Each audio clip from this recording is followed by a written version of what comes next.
Okay, so what we are going to do, based on the things we have discussed na earlier, जो demo lecture वगैरह थे, I realized that कि atomic structure थोड़ा तो हिला हुआ दिखा मुझे. That exact concept जो होता है ना, to the point, which I say कि if you learn to ride the bicycle, तो तुमको पता होता है, now I know to ride the bicycle. तो मुझे वो realize हुआ कि atomic structure में I think थोड़ी सी और ज्यादा clarity, थोड़ा सा और depth में जाने की जरूरत है. So I've decided that I'll start with the atomic structure itself. What is the status of your mole concept? Not very good. Sir, nothing went Sir, in. it's Sir, a bit part of the percentage part is not. I'm not clear by weight percentage and all that part. Okay. Are you talking about concentration term or are you talking about composition in terms of concentration terms? concentration term? ठीक है, Yes. I'll take the lecture on that also. ठीक है. तो क्या करेंगे ना, देखो दो पार्ट में we are going to divide it. एक तो है, एक दो we'll decide one particular chapter जिसपे हम लोग lecture start करेंगे ना. Like I've decided कि ठीक है atomic से start करते हैं because I think that is considered to be a difficult chapter if you go to the latest model, till latest model. ठीक है, that's one part. But इसके साथ साथ क्या करेंगे ना, whatever your doubts are there ना, उसको share कर लेते हैं. ठीक है, तो पार्ट वाइज उसको धीरे धीरे हम लोग नेक्स्ट क्लास से करते चले जाएंगे. ठीक है, तो whenever you get any doubt just share it with me, so I'll get that idea ना कि exact कहाँ प्रॉब्लम चल रहा है, so we can have that session arranged. ठीक है, ओके. तो ये एक काम करेंगे. तो व्हाट यू विल डू ना, you'll share me मोल. अभी तुम्हारा जो नियरेस्ट सब पेज के ही हो क्या, all of your frame page? Okay, so क्या करने का, एमटी कब है, when is your MT, first MT?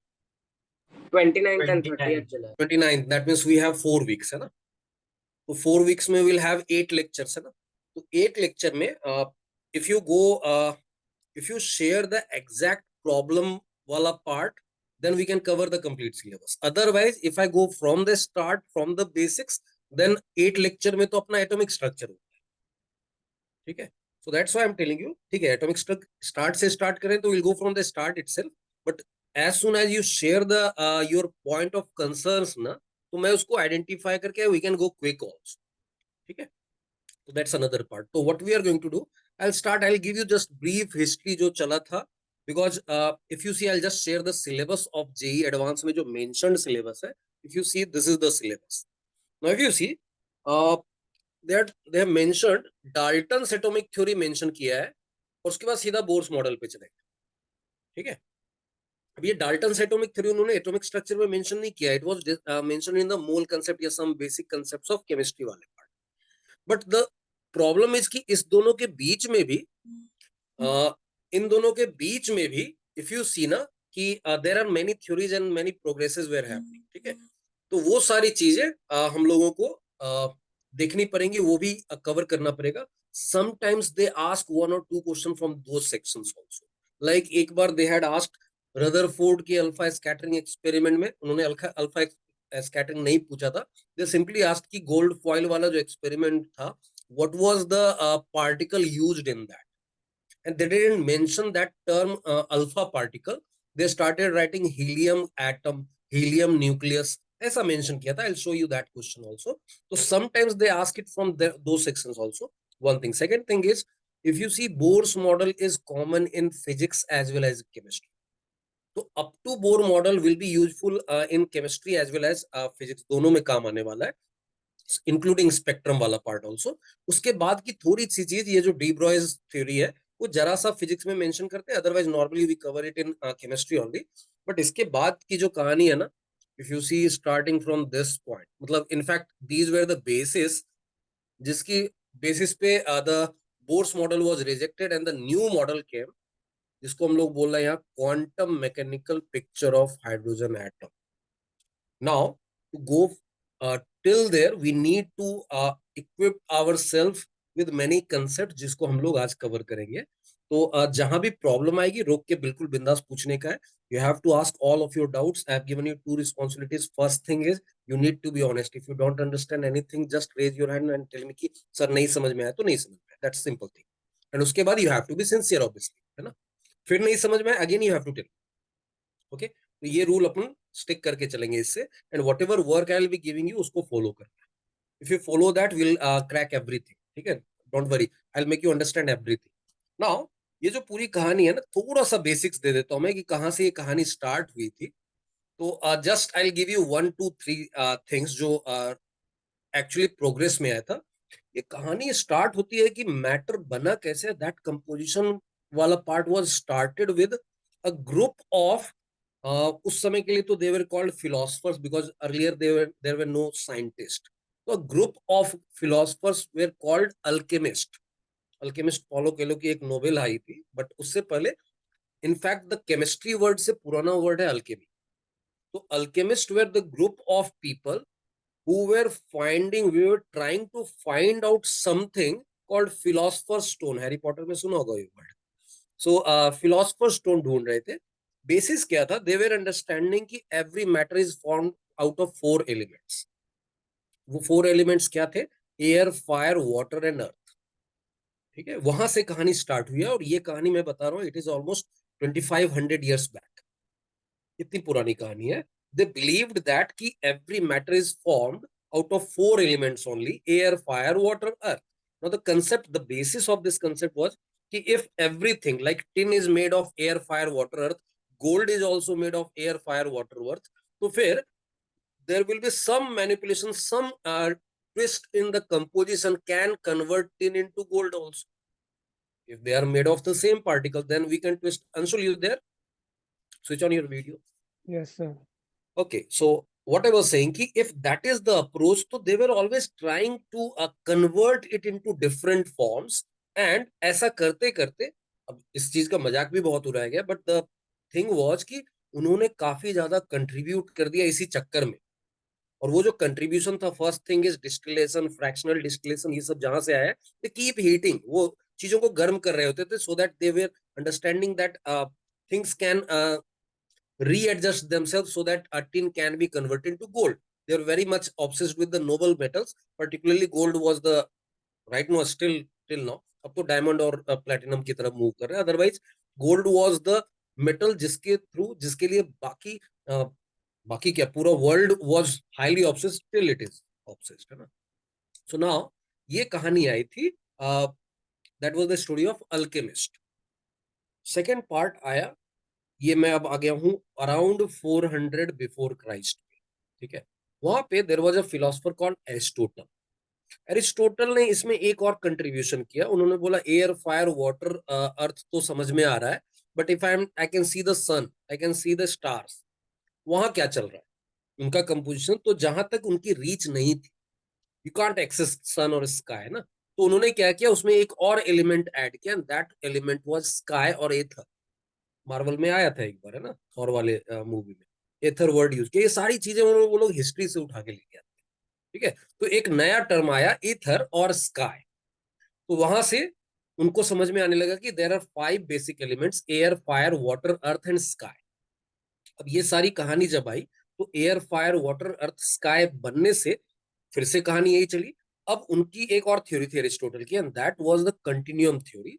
उन्होंने क्या बोला कि मैटर आर इनफाइनाइटली कटेबल, मतलब if you want to cut the any matter, उसको तुम इनफाइनाइट टाइम तक if you are cutting it ना, you can't find any end, it is infinitely cuttable. This was called continuum theory, and Aristotle was so dominant in the society that Vatican में उनकी painting बनी हुई continuum theory की। So that was one point जो काफी time तक चला। In fact he was like 400 before Christ में उनका टाइम था, और वहां से 18th century, that means AD में मैं 1700 प्लस समथिंग का टाइम बता रहा हूँ, वहां तक ये कंटिन्यूम थ्योरी चली, जिसमें लोगों को लगता था कि मैटर आर इनफाइनाइटली कटेबल, उनको इनफाइनाइट पार्ट में डिवाइड करोगे तो भी you are not going to get the end. ये कहानी चली एरिस्टोटल की। एरिस्टोटल से 100 साल पहले, इनफैक्ट अभी तो हम लोग जंप करने वाले, बहुत लंबा जंप आएगा, बट उससे 100 साल पहले there was another philosopher called Socrates. Socrates नहीं, डेमोक्रिटस। डेमोक्रिटस ने एक कहानी बोली थी, एंड ही डिडंट बिलीव, मतलब एरिस्टोटल तो बाद में आए, बट उनको ऐसा लगता था कि ये डेमोक्रिटस जो थे ना, उन्होंने कहा था नहीं ऐसा नहीं है, matters are can be cut up to an end, उसके बाद it can not be further cutted. ये कहानी थी डेमोक्रिटस की। डेमोक्रिटस ने बोला था the smallest individual part of matter will be called एटोमॉस।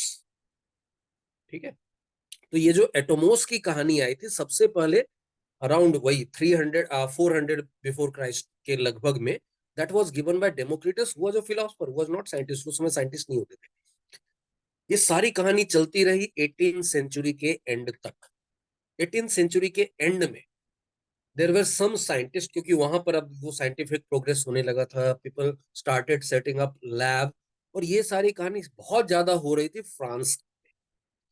France में काफी सारे साइंटिस्ट निकल के आए जिन्होंने ये थ्योरीज के पीछे काम करना शुरू किया, मैटर कैसे बना हुआ इस पे काम करना स्टार्ट किया। एंड ये कहानी जब आने लगी तो कुछ कुछ डिस्कवरी होने लगी, कुछ कुछ लॉज आने लगे।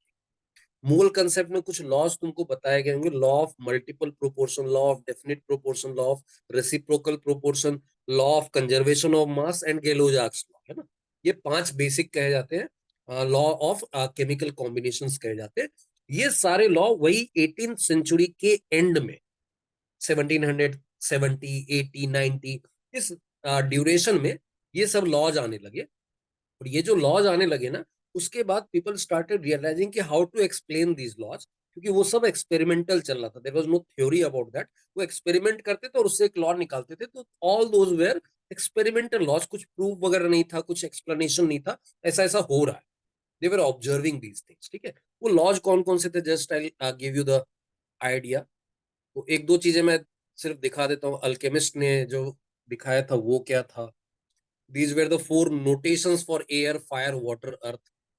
उसके बाद एरिस्टोटल ने उसमें कुछ चीजें ऐड की थी, व्हाट वाज दैट थिंग। तो एरिस्टोटल ने इसमें एक 5th एलिमेंट ऐड किया था, दैट वाज ईथर और स्काई। इसको उन्होंने स्काई भी बोला था। तो this was the 5th element ना। इसके बाद मैंने बताया कि अच्छा, ये जो कहानी चल रही है ना, 5 एलिमेंट्स की कहानी, ऐसा नहीं कि सिर्फ ग्रीक ट्रेडिशन में, ये सब ग्रीक फिलोसफर्स थे, इंडियन ट्रेडिशन में भी इसकी बात आई थी। इनफैक्ट इफ यू सी कुछ टेक्स्ट में इस बात को किया भी गया है, that there are 5 basic elements. Sanskrit में बोलते हैं पंच तत्व, और वो नाम कैसे लेते हैं, क्षिति जल पावक गगन समीरा। एक दोहा है, क्षिति जल पावक गगन समीरा, पंच रहित या अधम शरीरा। दैट मीन्स अपना जो बॉडी बना हुआ है ना, वो 5 बेसिक एलिमेंट से बना हुआ है। व्हेन आई से क्षिति, देखो इसी में कैसे कनेक्ट होता है। और ये दो डिफरेंट वर्ल्ड के लोग थे, समझ लो। उस समय वर्ल्ड्स के अलग अलग पार्ट में आपस में कोई कम्युनिकेशन नहीं था, but they were thinking in the same line. तो इसको हम लोग बोलते हैं, this is kshitij, kshiti, this is jal, this is pavak, gagan is this sky, and this is sameera, air. Okay, तो ये ट्रेडिशंस जो है ना, वो अलग अलग फिलॉसफी में आया है, जिसको पैरेलल से मैच भी होता है। तो दैट वाज एरिस्टोटल का कंट्रीब्यूशन। फिर मैंने बताया कि वी वर टॉकिंग अबाउट कि डेमोक्रिटस ने फिर बाकी चीजों को बदल दिया। सिमिलरली इंडियन ट्रेडिशन में भी, जैसे डेमोक्रिटस ने एटोमॉस बोला था, इंडियन ट्रेडिशन में एक नाम आता है महर्षि कनाद का, जिन्होंने परमाणु वर्ड यूज किया।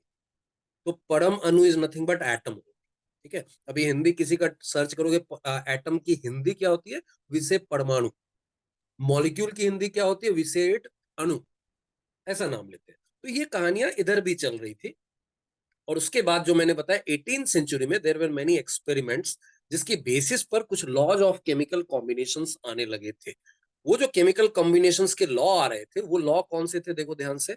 One is law of conservation of mass, definitely. एक रॉबर्ट बॉयल का कंट्रीब्यूशन था कि उन्होंने काफी सारे की थ्योरी निकाली थी। एक तो बॉयल्स लॉ आएगा, हम लोग गैसेस स्टेट में पढ़ने वाले हैं।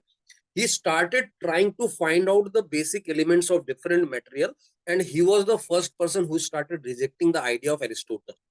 2000 साल के बाद there was one scientist who started questioning this idea, जो 2000 सालों से लोग believe कर रहे थे। So that was his contribution. Second scientist is Anthony Lavoisier. He is called father of modern chemistry. उन्होंने बहुत सारे element identify किए, that's one part. उन्होंने law of conservation of mass भी दिया, that's another part.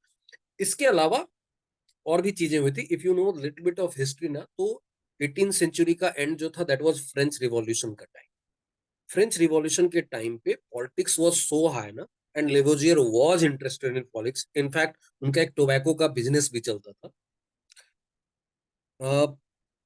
जो उस समय का वहां का जो राजा कह लो जो था, ही स्टार्टेड फीलिंग कि ये आदमी जो है ना, मेरे लिए खतरनाक हो सकता है। तो दैट पर्सन लेवोजियर और उनके कुछ फॉलोअर्स थे, उन सब को सजा दी गई, बीच चौराहे पे उनका गला काट दिया गया। The father of modern chemistry was beheaded at a cross road. वो कर दिया गया, फिर बाकी चीजें फिर चेंज हुई। His friend was someone called Lagrange, जो मैथमेटिशियन थे। लैग्रांजे थ्योरम आएगा बाद में तुमको मैथमेटिक्स में। ही टोल्ड दैट कि ये जो एक गला काटा है ना, इट वो मतलब एक सेंचुरी में एक ऐसा गला बन के आता है। इनफैक्ट बाद में ये रियलाइज भी हुआ कि ही वाज फॉल्सली कन्विक्टेड। उनकी विडो को जो दिया गया था, उनकी बिलोंगिंग्स उस पर लिखा हुआ था, to the widow of Lavoisier who was falsely convicted. तो that's the story of Lavoisier. उसके बाद जो प्राउस्ट दिख रहे हैं ना, उनको आइडिया था कि ये लोग गला काटते हैं, तो ही एस्केप्ड फ्रॉम फ्रांस। और उसके बाद ये सब लॉ की बात हो रही थी, law of definite proportion. There was a scientist called Joseph Priestley who was actually priest. वो एक्चुअली प्रीस्ट थे, उनका नाम प्रिस्टली दिख रहा है। उन्होंने कहा कि मैंने एक नया टाइप का एयर निकाला। अब क्या हो रहा है यहाँ पे देखो, जस्ट स्टार्ट आइडेंटिफाइंग कि ये कहानी आई कहाँ से। Law of conservation of mass क्या बता रहा था ना, कि they were trying to do the easiest reaction is combustion reaction, की एयर के प्रेजेंस में कोई चीज बर्न करने की कोशिश करो। देन दे स्टार्टेड फाइंडिंग ना, कि लेवोजियर ने जैसे बोला था कि एयर का जितना मास खत्म हो रहा है, the consumed mass of air is identical to the mass of that metal increase, because उसका ऑक्साइड बन रहा। नाउ वी नो दैट कि मेटल है, मेटल के साथ ऑक्सीजन मिलके ऑक्साइड बनाता है, दैट्स व्हाई एयर का एक part is consume. But he was not having that much idea. ये प्रिस्टली ने क्लेम किया he is having an air, a particular type of air which can be completely consumed. Normal air cannot be completely consumed during combustion, है ना, because we know that कि उसमें O2 है, N2 है, CO2 है, argon है, ये सारी चीजें है ना। So everything will not be consumed because oxygen is the part which is going to participate in the combustion reaction. But Presley ने claim किया कि he is having a particular specific type of air which he called new air or dephlogisticated air, मतलब that can be completely consumed during the combustion reaction. ये बात वो Lavoisier को बताने के लिए 4-5 कंट्री क्रॉस करके बताने आए थे। Then Lavoisier got interested in this part कि अच्छा ये कौन सी बात है। तो बाद में पता चला कि this new year was nothing but he isolated actually the oxygen. Actually he isolated the oxygen. और इतना करने के बाद अब ये सारे लॉ आने लगे। तो law of definite proportion, law of conservation of mass, law of reciprocal proportion, law of multiple proportion. ये लॉ ऑफ मल्टीपल प्रोपोर्शन देने वाले जो साइंटिस्ट थे, in fact he was school teacher, was highly enthusiastic and highly interested in science, John Dalton. ये John Dalton जो थे ना, he was observing all the laws जो साइंटिस्ट लोग दे रहे थे, and he was having that idea कि I can explain these laws. कैसे कर सकता हूं, तो he referred to someone who was almost 2500 years back, gave one theory, something called atomos. Dalton claimed that कि I can explain all these laws, ये जितने law है ना, including his own law, law of multiple proportion. तो ये सारे law I can explain if I take the help of some concept called atomos. उन्होंने थोड़ा उसको मॉडिफाई किया, बिकॉज वो यूके के थे, इंग्लैंड के थे वो, उधर के नहीं थे, फ्रांस के नहीं थे। इनफैक्ट वो तो ग्रीक ट्रेडिशन से आया था। तो उन्होंने इसको चेंज किया and he told us that कि if you consider matter to be made of smallest individual particle called atom, now we can explain all these laws. तो जब मूल हुआ होगा, थोड़ा बहुत तो समझ में आया होगा कि जब हम लोग एक्सप्लेन करते हैं H2O में why it is following law of definite proportion, तो we use the molecular formula of the H2O, है ना। वाटर के लिए we use कि H2O is having one molecule is having 2 atoms of hydrogen and 1 atom of oxygen. That's why we say that कि if you are having 18 gram sample of H2O, it will have 2 gram hydrogen and it will have 16 gram oxygen. ये पूरी कहानी करते वक्त we don't realize कि we have started using the atomic theory of Dalton. तो at that time if you understand ना, ये सारे लॉज बिना कंसेप्ट ऑफ एटम के they can not explain. And that's why John Dalton को लगा कि मैंने कुछ क्रैक किया। इनफैक्ट डाल्टन का एक और कंट्रीब्यूशन है, कलर ब्लाइंडनेस का जो कंसेप्ट है, वो सबसे पहले आइडेंटिफाई करने वाले साइंटिस्ट जॉन डाल्टन थे, because he himself was colour blind. तो बहुत सारे कंट्रीज में, बहुत सारे लैंग्वेजेस में कलर ब्लाइंडनेस को it is called Daltonism, because Dalton was the first who recognized it कि he was suffering from color blindness and then he identified it. तो ये तो एक बात है। अब जॉन डाल्टन पहुंच गए साइंटिफिक सोसाइटी के सामने। he started giving the lecture कि मेरे पास एक कुछ तो लॉ आया है एंड एक कंसेप्ट आया, उसकी बेसिस पर I can change the direction of the science itself. Scientist लोगों ने भगा। तुम क्या सिखाओगे, क्योंकि साइंस के सारे रूल तो आ चुके हैं, ग्रेविटेशन आ चुका था, थर्मोडायनेमिक्स आ चुका था, वेव मैकेनिक्स आ चुका था, न्यूटन्स लॉ ऑफ मोशन आ चुका था। ये सारी चीजें, जितनी भी चीजें लग रहा था उनको पॉसिबल है, ग्रेविटेशनल फोर्स की बात आ चुकी थी, ये सब चीजें आ चुकी थी। तो साइंटिस्ट लोगों को लगता था whatever we try to configure for the universe, now we have already done that, there is no discovery left. उनको भगा दिया, बट ही वॉज रिजिड कि नहीं, मैंने कुछ ढूंढा है, मुझे लग रहा है। तो he took the help of another scientist Cannizzaro. बाद में जब हम लोग 12th में जाएंगे ना, तो हम लोग ऑर्गेनिक में there will be a reaction called Cannizzaro reaction, we will study that. Cannizzaro was a very dominant scientific person, उनको सोसाइटी में उनका रुतबा था। तो then he started convincing other scientist after understanding कि नहीं, ये डाल्टन क्या बोलना चाह रहा है। And then he tried to convince the scientific society ki just be there, try to understand what he is saying, he is having a point. Now then Dalton started explaining his theory, and that was called the Dalton's atomic theory. He explained it to Cannizzaro, he explained to the scientific society, and then it was explained to the whole world, and that was the first theory of atom, which was called Dalton's atomic theory. Is it okay? Clear है? ये जो law आया, ये जो कहानी आई Dalton की, उसमें कुछ इंपॉर्टेंट पॉइंट्स बन के आए थे। उन्होंने कैसे कैसे एक्सप्लेन किया था, there are 4-5 point, just see all this points. बहुत फटाफट निकल जाएगा ये वाला, उसके बाद कहानी थोड़ी सी रुकेगी। डाल्टन्स थ्योरी में देखो, मैंने एक पूरा टाइम पीरियड लिखा है, ये 1-2 साल की कहानी नहीं है, 5 सालों की कहानी है। That's why I told you कि साइंटिस्ट ने उनको भगा दिया कि नहीं सुनने वाले। तो फिर then and again he got went back and tried to explain it in more detail. कुछ लॉज और आ चुके थे उस समय तक, तो उसकी बेसिस पर he tried to explain it. And the first theory regarding the composition of matter after rejecting the continuum theorem was Dalton's atomic theory, in which he told us that all matters are composed of extremely small particles which is indivisible, and it can neither be created nor be destroyed. Simple सी चीज है। Now if I'm talking about two different elements, their atoms will be different in properties like mass, density, size, etc. Similarly, if I'm having two identical elements, it will have identical nature of the properties of atom. इन सब के धीरे धीरे exceptions आ गए, because now we know isotope क्या होता है, iso बार क्या होता है, ऐसे ऐसे टर्म्स आए हैं। Will cover that also.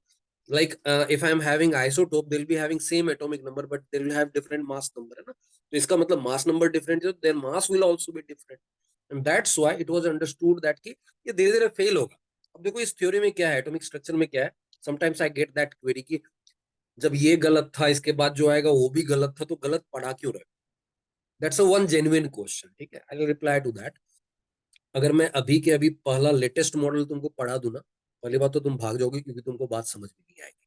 Second thing is what happens ना, सो जब एक थ्योरी दी जाती है ना, तो उसमें कुछ ना कुछ एलिमेंट ऑफ ट्रूथ तो रहता है, उसको हमेशा कैरी किया जाता है in the next theory, and बाकी चीजों को रिजेक्ट किया जाता है, टोटली रिजेक्ट नहीं किया जाता है। जैसे डाल्टन ने एटम की बात की, तो एटम होता ही एक फैक्ट है और वो तो कैरी होगा, बाकी उसके अंदर की details can be modified, can be change और can be rejected, but that part of key matter is made of atom that will be carried in the next theory.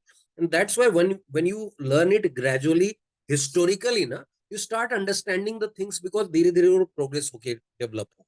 And latest model is difficult model because that is based on all the concepts you can apply from the physics, वो सारी चीजें apply हो जाती है, ठीक है। That's why हम लोगों को ये फेज वाइज पढ़ना पड़ेगा, so that we can understand it, है ना।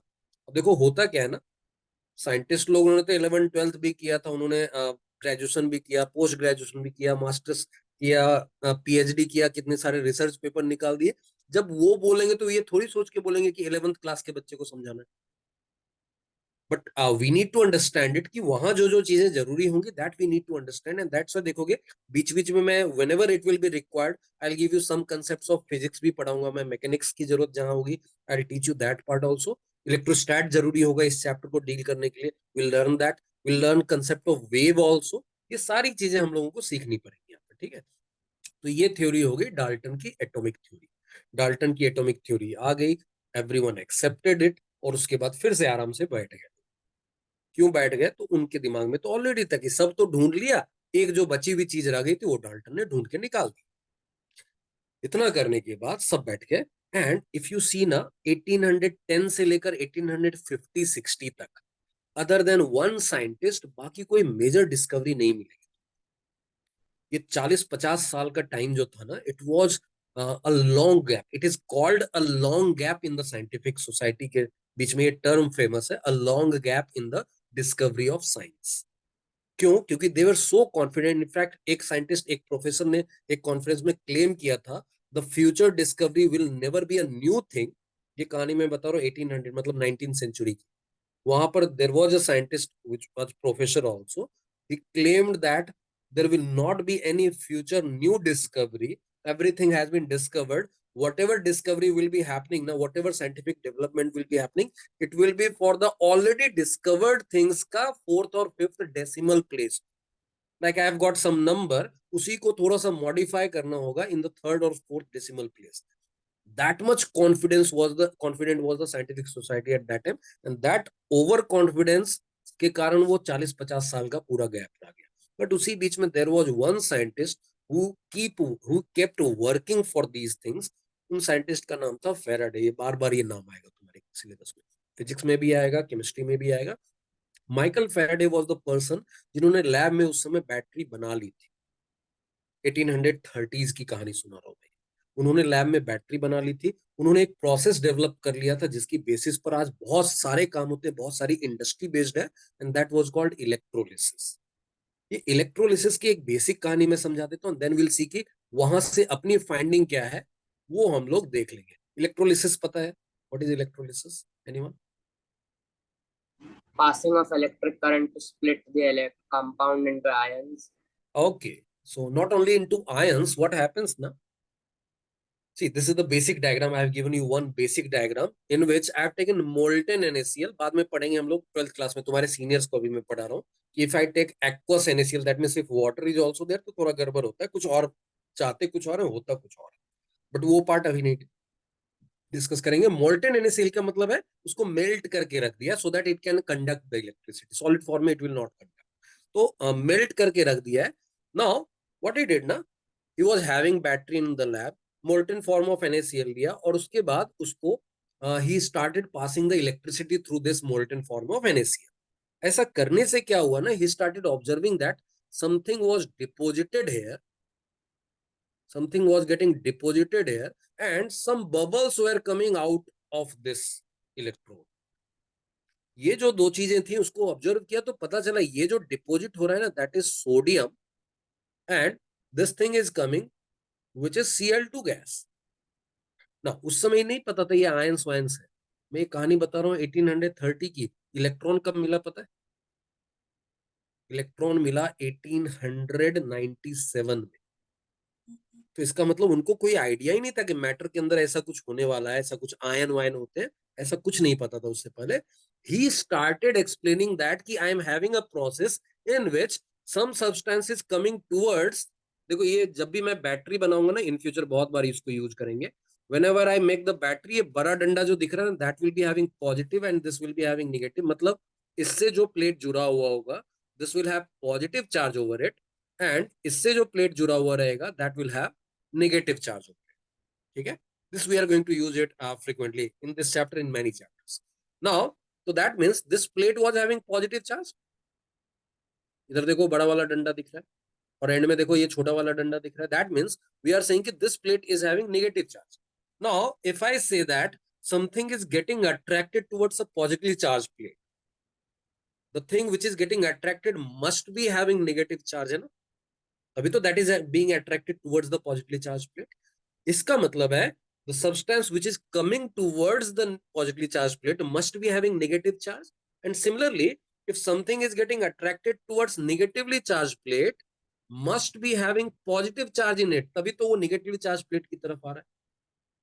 ये क्लेम किया फेराडे ने, और ये क्लेम क्यों करना पड़ा? बिकॉज अभी तक इवन इफ आई से NaCl is the formula for common salt, we believed before that it is made of one atom of sodium and one atom of Cl. That was the simple theory. So it was not talked about that it is made of Na plus and Cl minus. People didn't know that before Faraday. So he started giving a hint to the world that matter के अंदर charge मिलेगा ढूंढो। उसके अलावा there were theory related to Faraday's finding जिसको first law of Faraday's first law, Faraday's second law पढ़ते हैं, तो तुम्हारे सीनियर्स को अभी जस्ट मैंने पढ़ाया, दैट इज इलेक्ट्रोकेमिस्ट्री में आएगा 12th क्लास, उसको डिटेल में वहां देखेंगे। यहाँ जो अपनी फाइंडिंग है जिसको कैरी करना है for the journey of atomic structure, that part will be that he started believing that matter is having charge, and charge का ये मास से कुछ तो रिलेशन, ठीक है। तो he just gave the hint to the world or the scientific society that matter is also having charge. Earlier to that it was believed that atom is neutral. Now जैसे ही Faraday ने ये hint दिया, उसके बाद 15-20 साल में equipments develop होने लगे।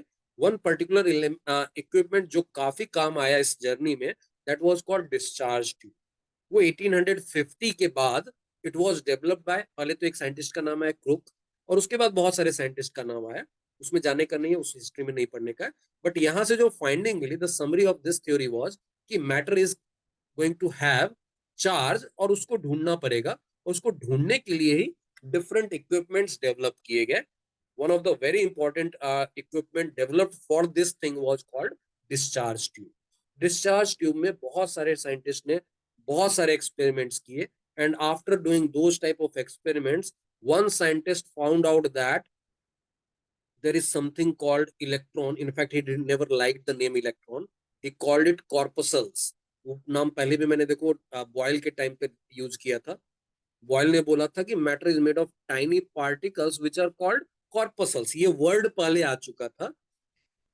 जो बाद में जिस साइंटिस्ट के मैं नाम मैं बोल रहा हूँ, his name was J Thomson, sir J Thompson. In fact he was given the recognition of sir in UK, जिनको भी ऐसा देना पड़ता था, कुछ इनके कंट्रीब्यूशन को रिकॉग्नाइज करना पड़ता था, तो उनको सर बोलते थे। तो he was sir J Thomson who first recognize that कि matter is having something called corpuscles which is negatively charged particle.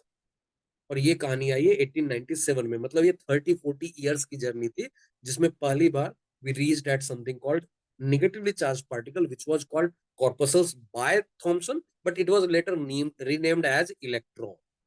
और ये जो इलेक्ट्रॉन है, इसकी डिस्कवरी के लिए Thomson was given the Nobel prize. मतलब 1900 के पहले तो नोबेल प्राइज था नहीं, 1903 में was given the Nobel prize for the discovery of electrons. He never liked that name, but उनके डिस्कवरी, उनके नोबेल प्राइज के रिकॉग्निशन में it was given the name electrons, ठीक है। तो now we are entering into that zone जहां हम लोग डिस्चार्ज ट्यूब एक्सपेरिमेंट की बात करेंगे। और वो डिस्चार्ज ट्यूब एक्सपेरिमेंट में जो ट्यूब था उसका बेसिक स्ट्रक्चर क्या था, और उसमें दो टाइप के एक्सपेरिमेंट्स की बात पर्टिकुलरली होती है। One is called cathode rays experiment, फिर दूसरा आएगा that will be called anode rays experiment, ठीक है। कैथोड रेज एक्सपेरिमेंट में बेसिक सेटअप समझ लो। दिस इज अ ट्यूब जिसको क्रुक्स ट्यूब भी कहा जाता है, एंड उसमें देयर आर टू प्लेट्स। अभी बताओ किस पे पॉजिटिव किस पे निगेटिव, ये साइन देख के बताओ जरा, इस प्लेट पे कौन सा charge? This is bigger Positive. डंडा है ना, तो this will be positively charge, इसलिए देखो यहाँ पर एनोड लिखकर प्लस लिखा है, एंड यहाँ देखो we have got negative charge here, so that's why cathode is here which is negatively charge. Is it okay? Now in this tube there was a vacuum pump जिसको लेकर, और इसमें से almost all of the gas was removed, some particles of gas was already present. Is it okay up to this point? थोड़ा सा ये जानते हो क्या ideal gas equation PV equals NRT? ये सुना है कहीं? सुना है? पी इज द प्रेशर, है ना। तो पी जो होता है ना, और ये एन जो होता है ना, number of moles. So now if you see this is, ना इसका मतलब है if I decrease the pressure for a given temperature and volume, RT by V is constant at a given temperature and volume, so this is a closed volume, है ना, ये tube is a closed volume. So if I am decreasing the pressure, that means I am removing the particles. So it was ensured that कि very less number of particle of air or any gas should be present in the tube. उसका फायदा क्या होगा बाद में बताऊंगा। और उसके बाद फिर they started increasing the voltage. Why they are increasing the voltage? Because Faraday ने बोला मैटर के अंदर चार्ज होगा, मैटर के अंदर चार्ज होगा तो it will be attracted by some plate, है ना, because plates are having charges. Now ऐसा करते करते उनको कुछ मिला नहीं। स्टार्ट में बहुत सारी चीजें हुई, कुछ नहीं मिला, बट फैराडे ने हिंट दिया था, तो दे केप्ट डूइंग इट। और उसके बाद क्या हुआ ना, उन्होंने क्या किया, एक काम किया इसमें। ये जो एनोड के पीछे की कहानी थी ना, सबसे पहले यही हुआ था। इनफैक्ट पैरेलल में बहुत सारे एक्सपेरिमेंट चल रहे थे। यहाँ इस पार्ट को ना एक ZnS करके सब्सटेंस होता है, जिंक सल्फाइड, उसकी कोटिंग लगा दी गई। ये ZNS जो होता है ना, इसको बोलते हैं इफ्लोरेसेंट मटेरियल। इसका मतलब क्या है, कोई पार्टिकल बहुत ही फास्ट, बहुत ही हाई स्पीड के साथ इफ इट इज हिटिंग ना, तो then it will start glowing. ठीक है, कभी यूट्यूब पे जाकर डिस्चार्ज ट्यूब एक्सपेरिमेंट में कैथोड रेज एक्सपेरिमेंट देखोगे, तो उसमें क्या होता है ना, जैसे ही बैटरी कनेक्ट करके very high voltage is provided ना, पूरा एक ग्रीन कलर का पूरा एक ग्लो पूरे ट्यूब में आ जाता है। ठीक है, तो वो जो आ रहा था, वो कब आ रहा था, जब यहाँ पर एनोड के पीछे वाले स्क्रीन पे ZNS डाल दिया। ZNS डाला, स्क्रीन ग्लो हुआ, इनफैक्ट ऐसा लगा कि ये बीम पूरा एक यहां से यहाँ डेवलप हो रहा है, पूरा एक बीम डेवलप हो गया इस पूरे जोन में। And it was believed that कि कोई चीज इधर से आकर हिट करेगी तभी तो ये ग्लो किया है ना। अब यहां से क्या क्या मिला, यहां से मिला कि सम रे is coming, that's why it was called initially cathode rays experiment. In fact पूरी साइंटिफिक सोसाइटी वहां भी it was divided into two parts. एक ने कहा ये वेव है, रे है। दूसरे साइंटिस्ट का कहना था नहीं, ये कहीं ना कहीं से तो मैटर होगा, क्योंकि चार्ज प्लेट की तरफ कोई चीज भाग रही है तो कुछ मैटर होगा जो उधर भाग। ठीक है, अब ये कहानी जो आई इसमें work of Thomson was major, that's why he was recognised. बहुत सारे साइंटिस्ट का नाम आता है, बट इनको क्यों क्रेडिट दिया गया, क्योंकि उन्होंने सिर्फ ये एक्सपेरिमेंट ऐसा नहीं कि ग्रीन लाइट देख लिया और खुश होके चले गए। उन्होंने स्टार्ट किया इसको एनालाइज करना, that what is the composition of this green light, whether it is wave, ray, और actually it is a collection of particles. And that's why he started doing some experiment. In fact उन्होंने इसको modify किया, और modified diagram कैसा था, ये जो tube है ना, ये बहुत छोटा रह गया, और उसके बाद उन्होंने इसको एक्सपेंड कर दिया। कैसा एक्सपेंड किया, I show you the diagram. एक टिपिकल डायग्राम इसका दिखता है। देखो ये बड़ा सा ये हो गया, वो जो पुराना वाला तुम देख रहे हो ना, ये वाला पार्ट, ये इतना है बस। इट इज लाइक कि एक बड़ी सी बॉटल देखो, उसका जो नेक होता है ना, वो इनिशियल वाला ट्यूब रह गया, और उसके पीछे पीछे एक बड़ा सा part was developed just to ensure कि whatever is the composition of this ray or particle is ना, we can identify it। कैसे आइडेंटिफाई किया, देखो उन्होंने ये पहली बात तो इसको एक्सपैंड किया, ये पीछे भी इसको एक्सटेंड कर दिया ट्यूब को। नाउ इफ यू सी यहाँ पर we have got another plate, यहाँ देखो दिस इज द प्लेट, एक ऊपर दिख रहा है और एक नीचे दिख रहा है ना, and it is connected to batteries. देखो यहाँ प्लस साइन लिखा है, यहाँ माइनस साइन लिखा है, that means it was connected to battery. और उसके बाद इसको क्या क्यों ऐसा किया, because he was having that idea कि should be having some charge particle, and that's why he give the charge plate. ये चीज बहुत ही स्पीड में जा रही थी, जो सीधे जा रही थी। जैसे ये प्लेट लगा, बैटरी ऑन किया ना, तो देखा ये जो थी ना, ये इधर की तरफ भाग गई। तो यूट्यूब पे वीडियोज आर अवेलेबल जिसमें ऐसा दिखाता है कि स्विच ऑफ किया वो सीधे जाती है, वो पूरा ग्रीन ग्लो जो है वो स्ट्रेट लाइन में दिखता है। और जैसे ही स्विच ऑन कर किया जाता है, ये वाला फील्ड जो बाद में प्लेट लगाया गया, वो थोड़ा ऐसे बेंट हो जाता है। फिर स्विच ऑफ करेंगे, ये सीधा हो जाएगा, फिर वो बेंट हो जाएगा। ठीक है, तो नाउ ये सारी कहानी तो एक कैलकुलेशन हुआ कि वो पता चला कि इट इज हैविंग, अब देखो ऊपर पॉजिटिवली चार्ज प्लेट है, नीचे नेगेटिवली चार्ज प्लेट है। if something is going towards positively charged plate and going away from negatively charged plate, वो जो चीज है उसका नेचर कैसा रहा होगा। Something is being attracted towards positively charge plate and it is going away from negatively charge plate. वो जो चीज है जो Negative. भाग रही है, what is the nature, it will be negatively charge Negative. ना।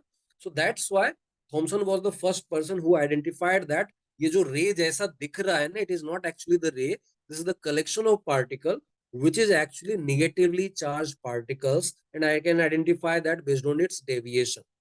अब ये जो डेविएशन आ रहा था due to the applied electric field, उसको उन्होंने क्या किया, देखो एक मैग्नेट भी दिख रहा है, और ये कैलकुलेशन तुम्हारा फिजिक्स के बिल्कुल एंड में आएगा, जब तुमको 12th क्लास में इलेक्ट्रोस्टैट वगैरह सब पढ़ लोगे उसके बाद मिलेगा। यहाँ देखो ये एक मैग्नेट भी लगाया गया, that's why it is written here कि यहाँ पर हम लोगों ने मैग्नेटिक फील्ड, और मैग्नेटिक फील्ड का उल्टे डायरेक्शन का फोर्स लगा लगा के उसको फिर से मैनेज किया गया कि वो फिर सीधा से स्ट्रेट हो। मतलब इट्स लाइक कि one force is bringing it in this direction, another will try to bring in this direction, तो फिर से स्ट्रेट हो सकता है। ऐसा करके there was a calculation done by Thomson, और वो जो कैलकुलेशन उन्होंने किया, he was able to get the charge to mass ratio of that particle, जिसको हम लोगों ने बाद में इलेक्ट्रॉन बोला। तो he got the charge to mass ratio, but he was not able to get the individual charge और individual mass. Is it okay? But he got that charge to mass ratio. He identified those rays as the collection of negatively charged particle. और फिर कुछ और experiments हुए। What were those experiments? यही काम उन्होंने different different gases को discharge tube में रख के किया। जो प्लेट्स थे जिन पे पॉजिटिव नेगेटिव चार्ज था उनका मटेरियल चेंज किया, every time the charge to mass ratio was coming to be same. And that's why he identified that it must be the composition of, or it must be present in every matter, because I'm changing the gas, I'm not getting any different value of charge to mass ratio. That means every gas or every plate was the source of the same particle. And that's why electrons were found to be, or electrons were identified to be the first subatomic particle which is negatively charged. Is it okay? Clear? अभी तक जो कहानी मैंने बताई, अब ये जो कहानी आ गई इसमें कंट्रीब्यूशंस, पहले एक्सपेरिमेंट क्या था, that I will show you, every point is written here. First thing, anode के पीछे जेडएनएस की कोटिंग डाली, एंड देन उसके बाद जो रे अपीयर हुआ उसकी प्रॉपर्टी आइडेंटिफाई की. प्रॉपर्टी आइडेंटिफाई करने के बाद I told you earlier also that ये कैथोड रेज जो थे they were not rays, they were identified as collection of negatively charge particles, and उसको बाद में उसका नाम इलेक्ट्रॉन रखा गया. मैंने बोला तुमको ऑलरेडी कि Thomson was the person who identified it like corpuscles, but बाद में उसका नाम electron. Is it okay up to this point? अब यहाँ जो मैंने बोलता है, based on the calculation he was able to get the charge to mass ratio of these particles which were called electrons, और वो नंबर जो आ रहे थे ना, वो number was very close to 1.76 into, थोड़ा सा राउंडेड ऑफ है, 2 डिजिट तक किया मैंने. So it was coming very close to this much, and it was remaining constant even if you are changing the gas in the discharge tube or the material of the electrode. And that's why it was found to be the integral part of every matter, and it was considered to be the first subatomic particle. अब ये जब आया, बवाल much गया. Atom neutral है, उसके अंदर कोई चीज नेगेटिवली चार्ज है, तो बचा हुआ का चार्ज क्या रहेगा? इफ आई से एटम है, उसके अंदर कोई एक चीज निकल आया, अभी तो एटम के अंदर कुछ नहीं था ना अर्लियर, की atom is the smallest indivisible part. अभी किसी ने बता दिया कि atom is made of electrons, तो डेफिनेटली एक लॉजिकल माइंड बोलेगा कि remaining part must be positively charge, तभी तो नेट न्यूट्रल होगा. And that's why it was identified that once we have got the electrons, we must be getting the other part of atom towards cathode, because cathode was having negatively charged, negative charge, and that's why whatever part of matter will be positively charged, that must be going towards the cathode, है ना. और वहां से एक दूसरा experiment start हुआ, that experiment was called anode rays experiment. But before entering into that part ना, there was another experiment which was called Milken's oil drop experiment. ये मैं क्यों बता रहा हूँ, क्योंकि अभी जस्ट मैंने बोला कि Thompson was not able to get the individual mass or the charge of the electron. Then we got something called Milken's oil drop experiment. Calculation नहीं पढ़ना है इसका तुमको, फिजिक्स में एकदम 12th के बाद में पढ़ाया जाता है ये. तो वहां पर देयर वाज एन एक्सपेरिमेंट जिसके through it was decided that कि इलेक्ट्रॉन का एक्चुअली चार्ज कितना है. वो कैसे हुआ, जस्ट मैं सेटअप दिखा देता हूँ. Calculation is not in syllabus, क्योंकि पूरा फिजिक्स लग जाएगा तुमको उसमें. विस्कोसिटी आता है, फोर्स बॉडी डायग्राम आता है, इलेक्ट्रोस्टैटिक फोर्स आता है, ये सारी चीजें इसमें इन्वॉल्व है. कंसेप्ट ऑफ एक्सरे है, बहुत सारी चीजें इन्वॉल्व है, एंड दैट्स वाई उसमें नहीं जा रहे डिटेल में. Just I will show you the setup of Millikan's oil drop experiment. ऐसा कुछ सेटअप था, एक्सरे की डिस्कवरी हो चुकी थी उस समय तक. तो there was a source of X ray which was, तो एक्सरे को यहां से सेंड किया. हुआ क्या, एक्सरे की प्रॉपर्टी क्या है कि इसकी एनर्जी इतनी हाई है ना कि it can remove the electron from air के मॉलिक्यूल्स. एयर का मॉलिक्यूल का मतलब मेनली N2 एंड O2 के मॉलिक्यूल्स है ना. तो now it was able to remove the electron from the air. And ऐसा करने से क्या हुआ ना, this is called atomiser. Atomiser का मतलब समझो, जैसे अपने पास जो डीओ वगैरह की बॉटल होती है ना, उसको स्प्रे करते हैं तो इट रिलीजेस द वाटर. अगर मैं बॉटल लेके ऐसा उड़ेल दूं तो पूरा लिक्विड फ्लो में आएगा ना, कंटिन्यूसली आएगा.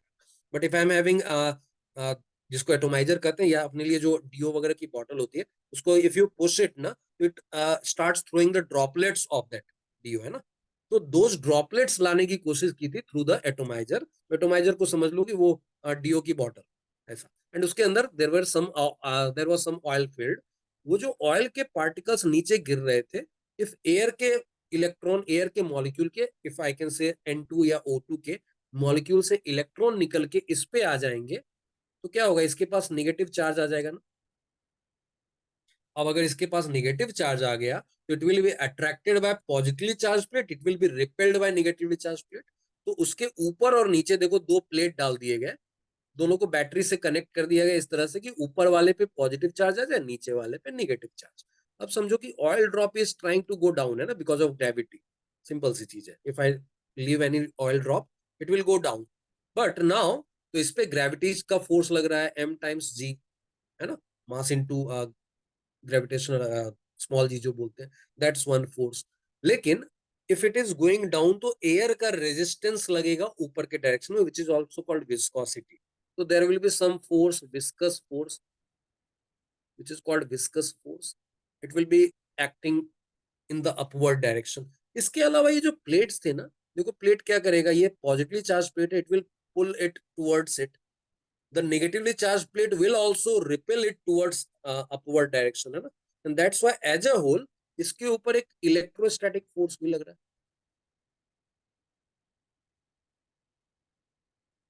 Now, one thing is in our command, and that is the charge over these plates. मतलब मैंने इसको जिस बैटरी से कनेक्ट किया है, I can increase the voltage, so charge will be increase on these plates. ऐसा करके I can create a situation in which वो ऑयल ड्रॉप हवा में लटकर आ जाए, it can be suspended in the air, and then I can do some calculation, force को balance करना because it is suspended in the air, है ना। तो वो सब कैलकुलेशन करके पता चला कि whenever the charge on that oil droplet was calculated theoretically na, it was always coming to be the integral multiple of some number which was very close to this one. Every time इतना आया, इसका double आया, इसका 8 times आया, इसका 10 times आया, but every time the charge over the oil droplet was coming integral multiple of this thing, and that gave him the sense that कि if इसी का इंटीग्रल मल्टीपल आ रहा है तो this must be the charge of electron. तो एक electron आया तो इतना चार्ज, दो आया तो डबल चार्ज, 10 इलेक्ट्रॉन्स आ गए होंगे तो 10 टाइम्स चार्ज हो गया होगा, है ना। And that's why it was realized कि this must be the charge of the electron, and that's how the charge of electron was identified. अभी देखो चार्ज मिल चुका है, चार्ज टू मास रेशियो तो पहले से निकाल लिया था थॉमसन ने। तो इफ आई हैव गॉट कि चार्ज ऑफ इलेक्ट्रॉन इतना है, and I have also got charge to mass ratio of electron इतना है, तो आई कैन आइडेंटिफाई ना कि मास ऑफ इलेक्ट्रॉन कितना होगा। If I ask you mass of electron कितना होगा, sorry, mass of electron will be how much? What we'll write? We'll write charge upon charge to mass ratio. Magnitude लेंगे क्योंकि mass तो positive आना है ना. So that's why this much upon 1.76 into 10 raised to 11 coulomb per kg. If I do that, I'll be getting mass in kg, है ना. When this number was calculated, is coming very close to 9.1 into 10 raised to minus 31 kg. Which is very small, extremely small. In fact, atom के मास के सामने electron का मास कुछ भी नहीं था. Okay, but ultimately we got some success that we have identified the charge of electron, we have identified mass of electron, we have got the first particle. Now the query started कि अगर ये negatively charged है तो remaining part जो positively charged है, what is the nature of that particle? And उसके लिए we had another set of experiment which was called anode ray experiment. Anode ray experiment was obvious experiment after cathode ray experiment because we need to find out the remaining part of matter is what is the nature of the remaining part, and that's why it was started with a setup. I'll show you that setup also. Any doubt up to this point? कहीं भी रहेगा रोक के पूछ लोगे. Just be very honest while studying all these things. कहीं भी कुछ भी doubt रहेगा just stop me and ask it, है ना. Okay, अभी तक सब clear है. ये I'll share this notes just after the class, ठीक है. So don't get worried about कि जो points निकल जा रहा मैंने लिख नहीं पा रहा हूँ. Just try to understand everything, है ना. You'll be having this note after the class. Okay, so now after getting the charge in the mass of electron, the obvious experiment was anode ray experiment, because if the negatively charged particle is moving from cathode towards anode, so the remaining part of the particle must be positively charged, so it will be moving from anode towards cathode, है ना. And that's why, लेकिन ऐसा तो कुछ मिल नहीं रहा था, तो फिर क्या हुआ ना कि they identified कि if the mass of electron is very small, that must be giving the remaining part of the matter a very high mass, है ना, क्योंकि almost all the mass will be carried by the remaining part of the atom, and that's why उनको realize हुआ कि it cannot cross the plate, and that's why what they did ना, they made hole to this plate. The major contribution, again बहुत सारे scientist का नाम आता है, major contribution आता है गोल्डस्टीन का, ठीक है. So he made this perforated cathode or cathode with the hole, which was also called canal. जो holes थे उन्हीं को canal भी बोला गया, and that's why it is also called canal ray experiment. ये जब किया ना, and with the ZNS coating behind cathode, again screen glow. The tube was full of glow, and which was appeared to be coming from anode towards cathode. Now, if something is moving towards negatively charged plate, that particle must be having positive charge, है ना? So that was identified, and immediately सारा काम Thompson करके बैठे हुए थे, तो यहाँ भी हम लोग चार्ज टू मास रेशियो निकाल सकते हैं with the same setup, and we can identify the charge, and उसके बाद फिर मास भी निकल आएगा. एक प्रॉब्लम क्या हो गई यहाँ पे, if they change the gas inside the tube, the charge to mass ratio was changing.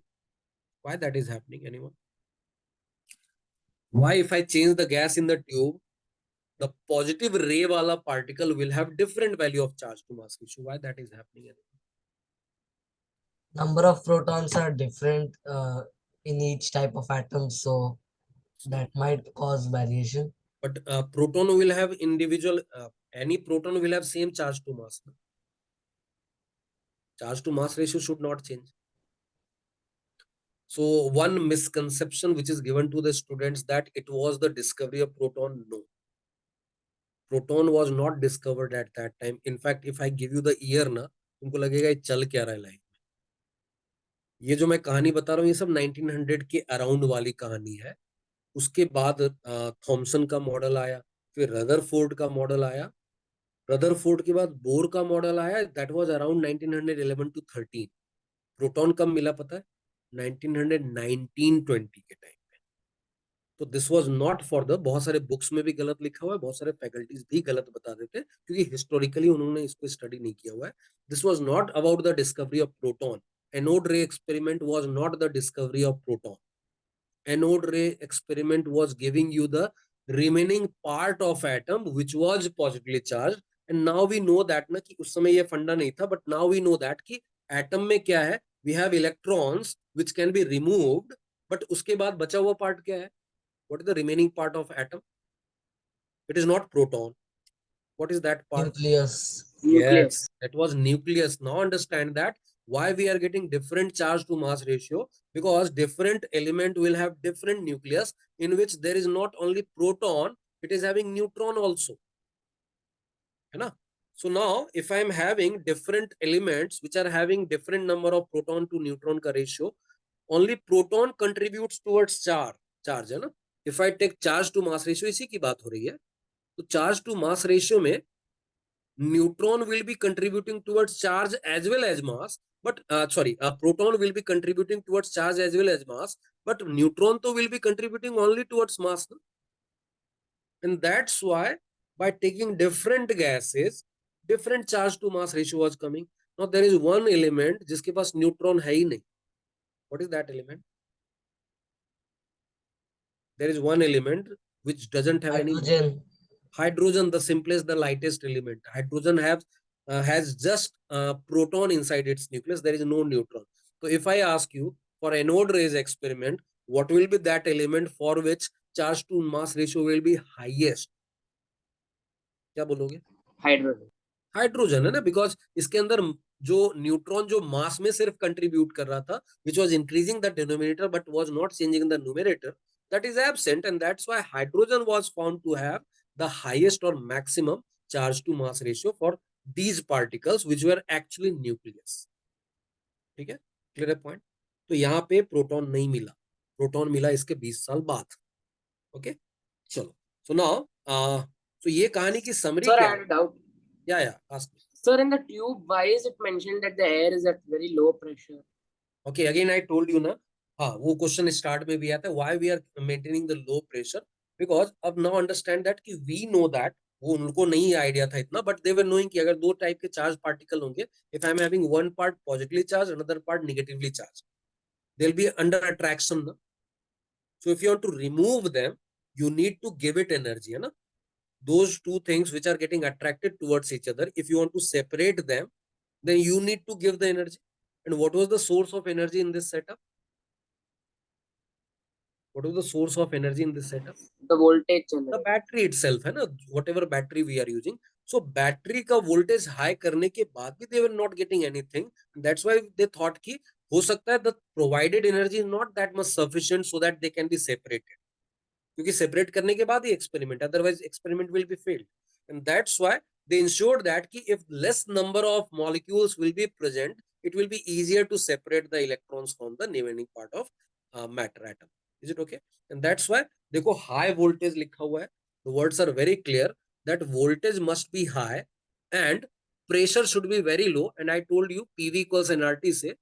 When I say pressure is low, that means I am having very less number of particles present in the air. And that's why less energy will be required for those number of particles. है ना? And that's why it was maintained at low pressure and voltage was considered to voltage applied was very high. Is it okay? Clear ना? Experiment में simple सा setup है जो मैंने बताया कि it was obvious experiment because they were knowing कि one part of atom which is net neutral, one part of it is negatively charge, the remaining part must be positively charge, and that's why this experiment was done. And ये जो experiment हुआ इससे क्या क्या निकल के आया, already I told you every point. I will just show you what are the points. First thing, अच्छा why we need to perforate it, no understand that.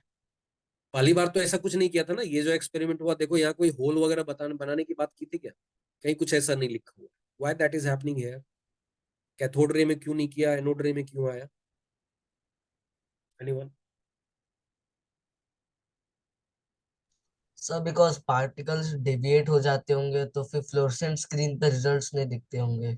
Okay, नहीं वो भी प्रॉब्लम नहीं है. प्रॉब्लम क्या है ना, electrons are very lighter particles जिनका मास ना के बराबर है, तो उनका penetration power was very high. So that's why they were crossing the electrode ka plate without making any hole.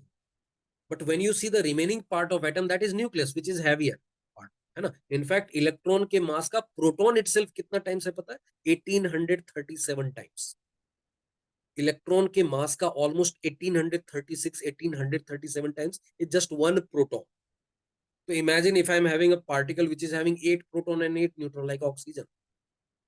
So that will be 16 times. तो एक तो 16 particle आ गए, उनमें से each particle is 1816 times, 1837 times of the mass of electron itself, and that's why they were not able to penetrate the plate because of their heavy mass. And that's why जब anode ray experiment किया without perforating it, without making hole, that experiment was not happening. And इसलिए this time they need to make a hole which was also called canal, and that's why it is called canal rays experiment. Is it okay? Now after that जो मैंने experiment का setup बताया, whatever we have discussed, everything is written here. When discharge tube experiment is performed with perforated cathode, then with ZNS coating on the wall behind the cathode, then the beam of rays appear to be moving from anode to cathode. ये भी एक confusion हो जाता है. Cathode ray का मतलब ये नहीं कि rays are going towards cathode, they are coming from cathode towards anode. Okay, so cathode rays are negative rays. That means that they are collection of negatively charged particles. They'll be moving towards positive plate, and they'll be going away from the negative plate, and that's why cathode rays move from cathode towards anode. Anode rays move from anode towards cathode. Simple. Okay. Now they were deviated by towards negatively charged plate and away from positively charged plate. That means they are collection of positively charged particles. Now I told you that earlier also, the magnitude of charge to mass ratio for different gases was different in this case, which was not happening in the cathode ray. Why that was not happening in the cathode rays experiment? Because it was dependent upon electrons, On not the electron, nucleus. everything. If it is, देखो क्या होता है ना, if I'm talking about the positively charged part which is nucleus, this is the collection, they are not separate entity like proton neutron अलग नहीं होता, they are contained in a particular same zone, है ना? But electrons are free, मतलब एक electron दूसरे से free होके it is moving, and that's why every time, irrespective of the matter of electron or the gas filled, it was always electron, and that will have a particular charge to mass ratio. But when I am having anode ray ka particle, it was different nuclei of different elements, and they are having different charge to mass ratio, and that's why anode ray ke case mein I am getting different value of charge to mass ratio, and it was maximum, as you guessed right, that it was maximum for hydrogen, and it was maximum for hydrogen. बाद में पता चला यही जो hydrogen के लिए जो positively charge particle आया है ना, that was identified as proton later. देखो मैंने क्लियरली लिख दिया है, it was later identified as proton, it was not discovered at that time. Okay, 20 साल लगे उसको प्रोटॉन, और उसके भी 15 साल के बाद न्यूट्रॉन आया। It was around 1933-34। तो bore, Thompson model, Rutherford's model, Bohr model, ये सब चला गया, उसके बाद प्रोटॉन और न्यूट्रॉन मिला है। उसके पहले कहानी कहाँ चल रही थी? Rutherford was the first scientist who identified कि there is something called nucleus. उसकी बात आगे हम लोग करेंगे। It was an amazing experiment, उसकी बात करेंगे आगे हम लोग। यहां तक any doubt? But I will just give you the data कि अब ये जो पार्टिकल्स मिल गए ना, तो मैंने मेंशन किया भी है कि ये जो पार्टिकल प्रोटॉन मिले, इलेक्ट्रॉन, न्यूट्रॉन मिले, ये बाद में मिले थे। रदरफोर्ड ने प्रोटॉन ढूंढ निकाला by the experiment of radio activity, and वैसा ही चैडविक ने न्यूट्रॉन निकाल दिया। एंड अच्छा, न्यूट्रॉन निकाला है चैडविक ने, लेकिन जिस the moment Rutherford identified protons ने, ही गेस्ड इट ऑलरेडी कि there must be third kind of particle which will have mass almost same as proton, but it will be chargeless. It will not have any charge because mass का accountability was not getting fixed by only proton. He was knowing कि nucleus का mass किस range में है, and if I identify protons, proton का mass is not making the complete mass of nucleus. So he identified that definitely there will be a third type of particle which will be having mass almost equal to proton, but it will not have any charge because charge का accountability तो proton से आ जा रहा था।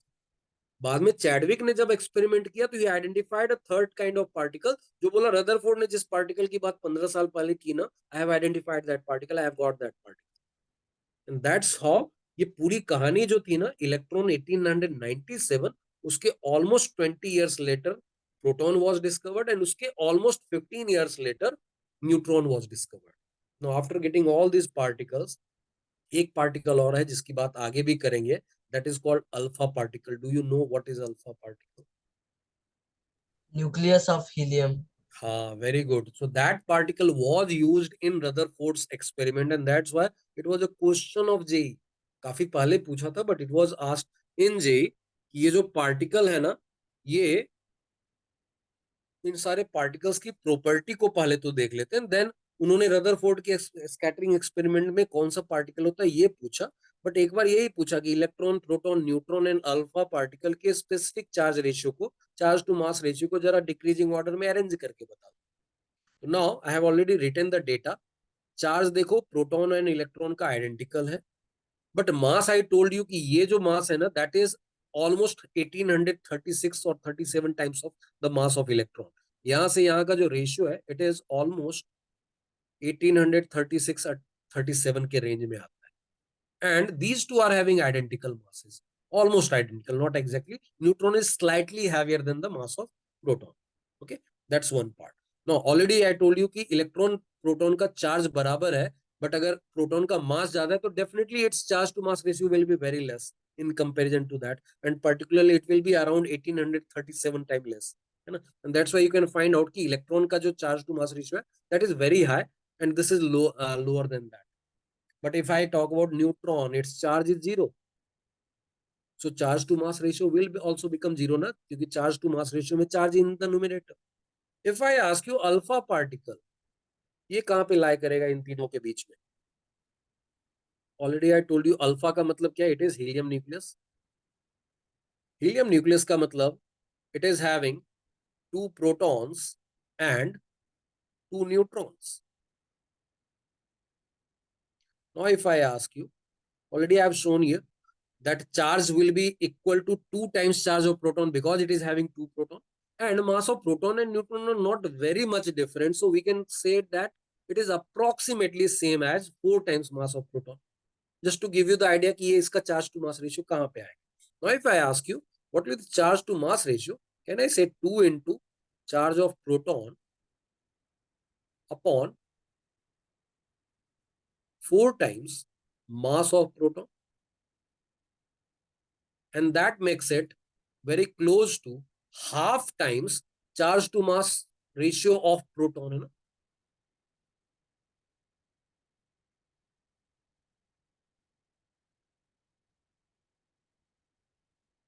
Is it okay up to this point? चलो, now let's do some questions. Whatever we have learned ना, इसी को apply करके देखते हैं. I'll give you some questions. The first question is, understood everything? Any doubt? Anyone having any doubt?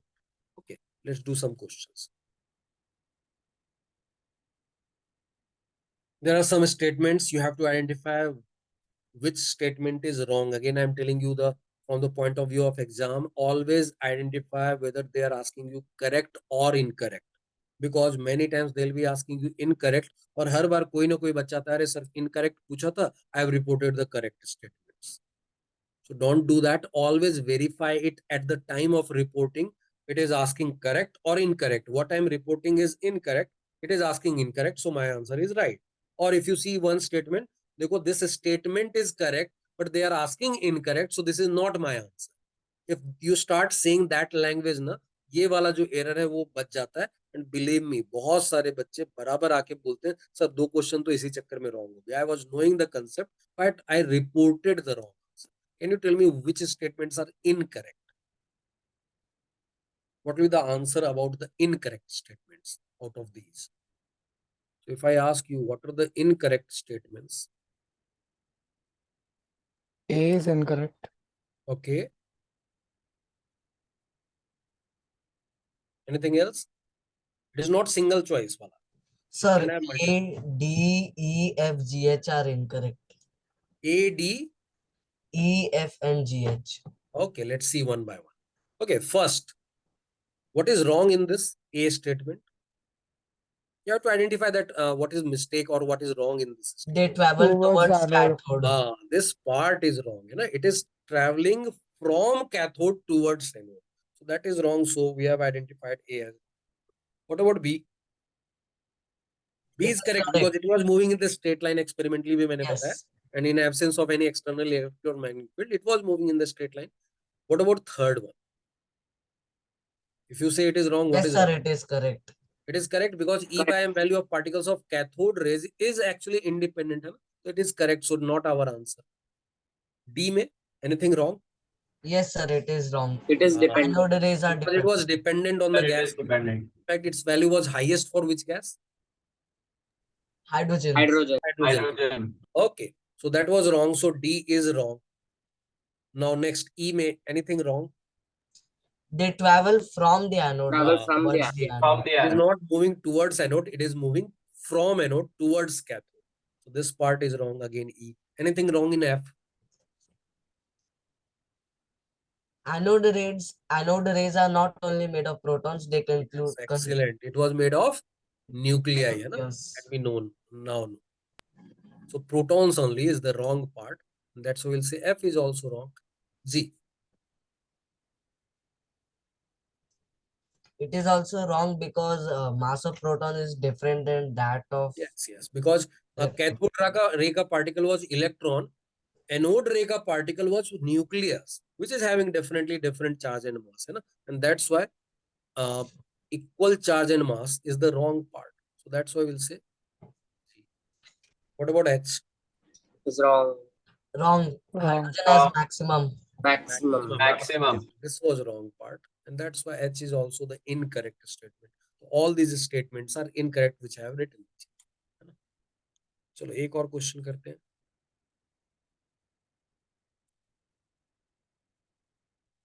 Any doubt? Anyone having any doubt? चलो solve this question.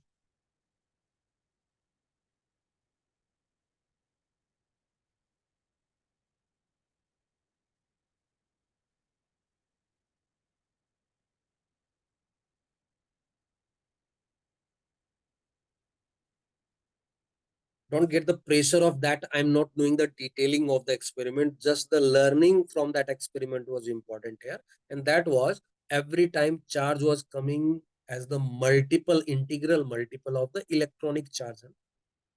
That was the only learning we have to use here.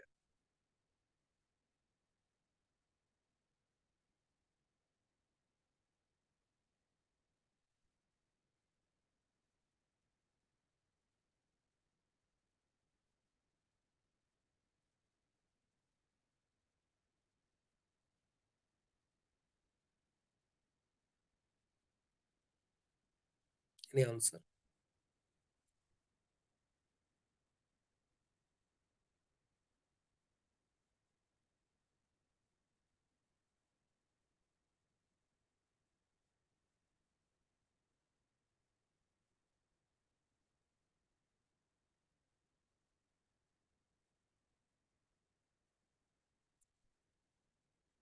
Okay, Kansu, you have got the right answer. Good. Sir, approximately 8. Yeah, very good. Because यहाँ पे approximations are allowed because charge of the electron was also having a approximated value, है ना? So we'll assume that there are n number of electrons. So definitely n into 1.602 into 10 raised to minus 19 must be equal to 1.282 into 10 raised to minus 18, है ना? So that means n का value will become 1.282 into 10 raised to minus 18 upon 1.602 into 10 raised to minus 19. And I can modify it. I can write it 12.82 upon 1.602. You know? Then 10 raised to minus 19 will be cancelled. And that's why if you solve this one, very close to 8 will be coming. And that's why that is the answer. चलो next question जो JEE ने ही पूछा हुआ था, बहुत पहले पूछा था बट पूछा है, ये जेई का पूछा हुआ क्वेश्चन.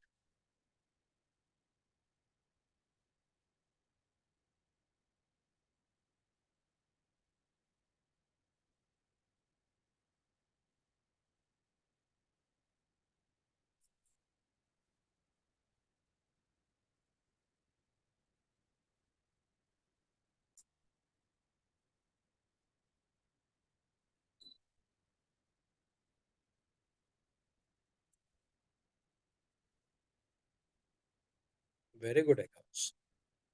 ओके, तो इफ यू सी मैंने ऑलरेडी यहाँ चार्ट से डिसाइड किया था कि electron was having highest charge to mass ratio, then proton is coming and alpha का तो हाफ ऑफ प्रोटॉन का वैल्यू आ रहा था ना, that's why that is having less charge to mass ratio than the proton itself, and that's why, और neutron is having zero, तो that will be the least one, है ना. So that's why we are saying यहाँ पे will have electron having the highest charge to mass ratio, and whenever they are saying charge to mass ratio or E by M ratio or specific charge, all these are the name of the same thing.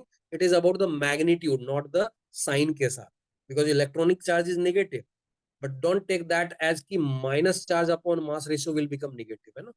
And that's why we'll say first we'll have electron, then we'll have proton, and alpha ka was almost half of the charge to mass ratio of proton, and that's why alpha particle will be coming here, and then we'll have neutron which is having zero value. Is it okay? Now अब क्या हुआ, we are at the end of 1900 वाला time पे आ गए हैं. वहां पे we have got कि there are electrons and the remaining part, again I am reminding you, they were not knowing about proton and neutron, but they were knowing about कि there are electrons which are negatively charged part and the remaining part is positively charged, है ना. Now ये जो सबसे पहले ये जो काम किया वो थॉमसन ने किया कि that atom is net neutral but it is having negatively charged particle. So if I am having, like if I say कोई भी एक चीज ले लेता हूँ, जैसे मान लो this is the power bank and the wire. If I say it is indivisible, तो I can't talk about the structure of this. लेकिन जैसे मैंने कहा इसके दो पार्ट हो गए, नाउ माय क्वेश्चन इज वो ऐसे जाएगा या वो ऐसे रहेगा या वो ऐसा रहेगा, what will the structure of it. We start talking about the structure only if it is having more than one part, है ना. सिंगल एंटिटी का कोई स्ट्रक्चर नहीं बोलते हैं कि how this is organised. We have just, if I am having two parts inside one thing, then we start saying कि वो कैसे ऑर्गेनाइज्ड है, कैसे अरेंज्ड है. And then the first responsibility was with the Thomson himself, that if you are saying कि negatively charged particles are there and then the remaining part is positively charged, how they are arranged in the atom. And जो सबसे obvious part आता है, जो सबसे obvious imagination आता है, वो पहले से established था कि atoms were considered to be spherical in nature. In fact उनके भी पीछे भी काफी थ्योरी थी. जो हार्ड चीजें हैं उनको कहा गया कि उनके एटम्स में there are spikes made at the surface, जो सॉफ्ट है उसमें स्पाइक्स नहीं होंगे. इस तरह की थ्योरीज भी आई थी एटम्स के स्ट्रक्चर या शेप.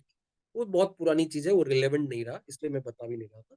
नाउ बट थॉमसन के पास जो रिस्पॉन्सिबिलिटी आई, उन्होंने बहुत ही सिंपल सी बात कही कि atom must be spherical, but इसमें क्या है ना, most of the mass is retaining with the positively charge part. इसलिए उन्होंने क्या किया कि पूरे एटम को बोला कि it is made of the positively charge part of the atom which is uniformly distributed over the sphere, and negatively charge part are placed inside that sphere, like he was from UK, तो वहां pudding वगैरह बहुत चलता है, अपने यहाँ watermelon चलता है, we call it Thomson's plum pudding model. यहाँ पे इंडिया में इसका एक दूसरा नाम होता है वाटरमेलन। तो ही explained it like that atom is collection of, or atom is made of uniformly distributed positive charge part of atom, and negatively charged electrons are embedded or implanted in that sphere, like plum in the pudding, or you can say in Indian language seeds in the watermelon. ठीक है, that was the simplest model जो Thompson ने दिया था। उस model का explanation कैसा है, इस टाइप का उन्होंने स्ट्रक्चर की बात की थी, और बहुत ही क्लियर लैंग्वेज में लिखा था that it is uniformly distributed positively charge sphere. देखिए पूरे स्फेयर पे एक बड़ा सा प्लस दिख रहा है ना, दैट मीन्स ये पूरा जो रेड कलर का स्फेयर है that is positively charge, and it is uniformly distributed, that is no, there is no different charge density at different places, every at every point it is having same charge to charge density. Okay, now that's one part. And if you see छोटे छोटे electrons को ऐसा दिख रहा है ना, यहाँ पे there are some electrons, यहाँ पे कुछ, यहाँ पे हो गया कुछ, यहाँ पे हो गया कुछ, यहाँ पे हो गया, this is just the pictorial notation. In fact आगे हम लोग डिस्कस करेंगे तो उन्होंने इलेक्ट्रॉन को प्लेसमेंट क्या दिया। In fact, whenever you are explaining some structure of anything which is stable, you need to justify why they are stable. तो थॉमसन के पास भी रिस्पॉन्सिबिलिटी थी, he was given the task that please explain why atoms are stable, why we are having two things retaining together which are having opposite nature. Obviously force of attraction is there, but what will be the arrangement? Just try to be more specific, and that responsibility जो उन्होंने ली थी उसको जो explain किया था, he has mentioned it in his book. उनका एक अपना बुक आता है थॉमसन्स कॉर्पस्क्यूलर थ्योरी, कॉर्पसल्स मैंने पहले भी नाम दिया है। It was his favorite name for electron. He never liked the name electron for the name of electron. उन्होंने कॉर्पसल्स बोला था, that's why उनके बुक का नाम ही है थॉमसन्स कॉर्पस्क्यूलर थ्योरी। उस बुक में उन्होंने ये मेंशन किया है कि if I am having one electron, I'll place it at the center of the sphere. If I am having two electron, they'll be placed at equal distance from the center, that is r by 2 distance total होगा, तो r by 4 जैसा distance, sorry r by 2 distance पे वो linearly arrange रहेंगे। I'll just show you कि कैसे उन्होंने explain किया था। तो पहले चार एलिमेंट्स के एक्सप्लेनेशन वहां पर बुक में दिखते हैं। तो उन्होंने कैसे स्टेबिलिटी जस्टिफाई किया था, if I am having this one hydrogen is having just one electron, उन्होंने क्या बोला, it will B at the centre of the sphere, it is at the centre, electron at centre. If I am having two electron, then they will be at equidistant from the center, like one electron will be here, one will be here, and that is for helium, two electrons रहेगा, तो they are in linear arrangement है ना। we'll say if I am having two electron, that is in linear arrangement,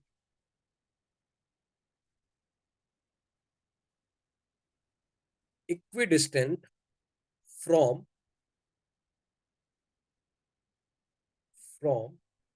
center. तो ये बोला गया कि if total radius r है तो this will be r by 2 and this will also be r by 2 if this whole radius is r. Similarly, if I am having three electrons, what will be the arrangement? Can you guess it? Equilateral triangle. Excellent. So if this is the center, तो क्या बोला गया, they will be at equal distance but they will be making an equilateral triangle. और फिर यहाँ बोला गया कि ये जो डिस्टेंस है ना, one electron here, one electron here, one electron here, and this distance will be r side वाला हो जाएगा, ठीक है, that was made. एंड इसको बोला जाता है, दिस इज कॉल्ड, बाद में भी बिकॉज यूज करने इसलिए अभी से बताना स्टार्ट कर देता हूँ, this is called trigonal planar arrangement.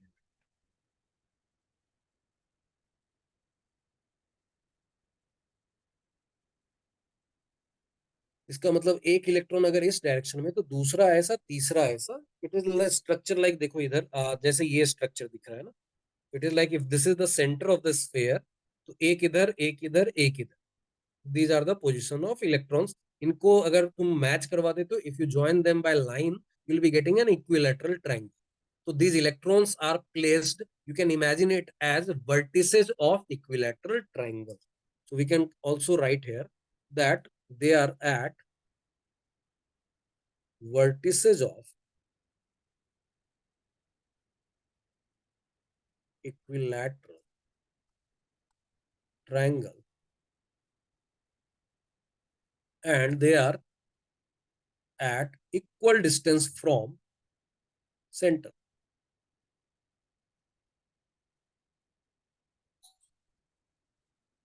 Now question comes, अगर 4 आ गया तो क्या होगा? Like beryllium में we have what? 4 electrons. What will be the arrangement? Square. No. Square is not 3-dimensional arrangement. We are talking about that atom is 3-dimensional in structure. उस arrangement को we call it tetrahedral arrangement.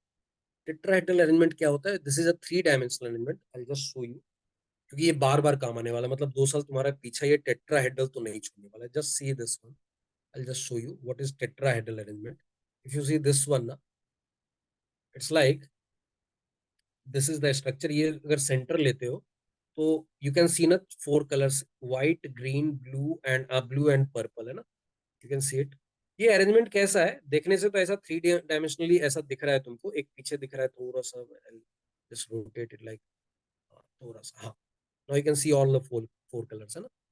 But इसकी एक खासियत है, what I will say ना, अगर मैं दो को एक प्लेन पे लेता हूँ ना, like I have taken 2 in the plane. If you can see white and blue को मैंने प्लेन में लिया है, you can see that the green is coming up above the plane and this purple is going below the plane. Is it okay? This arrangement is called tetrahedral. Understood ना? So now ये tetrahedral arrangement को हम लोग 2D पे कैसे दिखाते हैं? Because it is not the 2-dimensional molecule. So you can't show it exactly on the 2D paper because 2D is paper is or screen is 2-dimensional है ना. तो वहां पर दिखाने का एक तरीका निकाला गया, and that तरीका is, if you see this one, इसको कैसे दिखाया जाता है? तो what we say कि ऑलरेडी जो मैंने बताया कि दो को अगर एक प्लेन में ले लेते हो, if you take these two, if I'm taking 2 in the plane of the paper or screen, like one electron is here, one electron is here, इसको simple line दिया जाता है. This is called solid line. Now there are 2 remaining lines. One line is like this, इसको बोलते हैं wedged line, and this is called dashed line. So that represents, already I told you that wedged line का मतलब है that will be towards you, screen से तुम्हारी तरफ आने वाली लाइन है. And the fourth line is away from, that means screen के अंदर अगर कुछ है तो उस तरफ जाने वाली line. This is called, this arrangement is called tetrahedral arrangement. Believe me, 2 साल तुम्हारा पीछा ये अरेंजमेंट नहीं छोड़ेगा. Understood the point? Any doubt so far? ये वो जोन है जहां पर अभी तक जेई पहुंचा नहीं है, बट ऑफिशियली इसको अनाउंस नहीं किया हुआ तो दिखता भी नहीं question. Just to have the continuity of the theory मैंने इसको मेंशन कर दिया. अब ये जब कहानी आई तो पता चला चलो एटम भी मिल गया, एटम के अंदर की बात भी समझ में आ गई और वो स्ट्रक्चर भी समझ में आ गया. But there was a scientist who already got the Nobel prize for its his contribution in radioactivity. His name was Rutherford.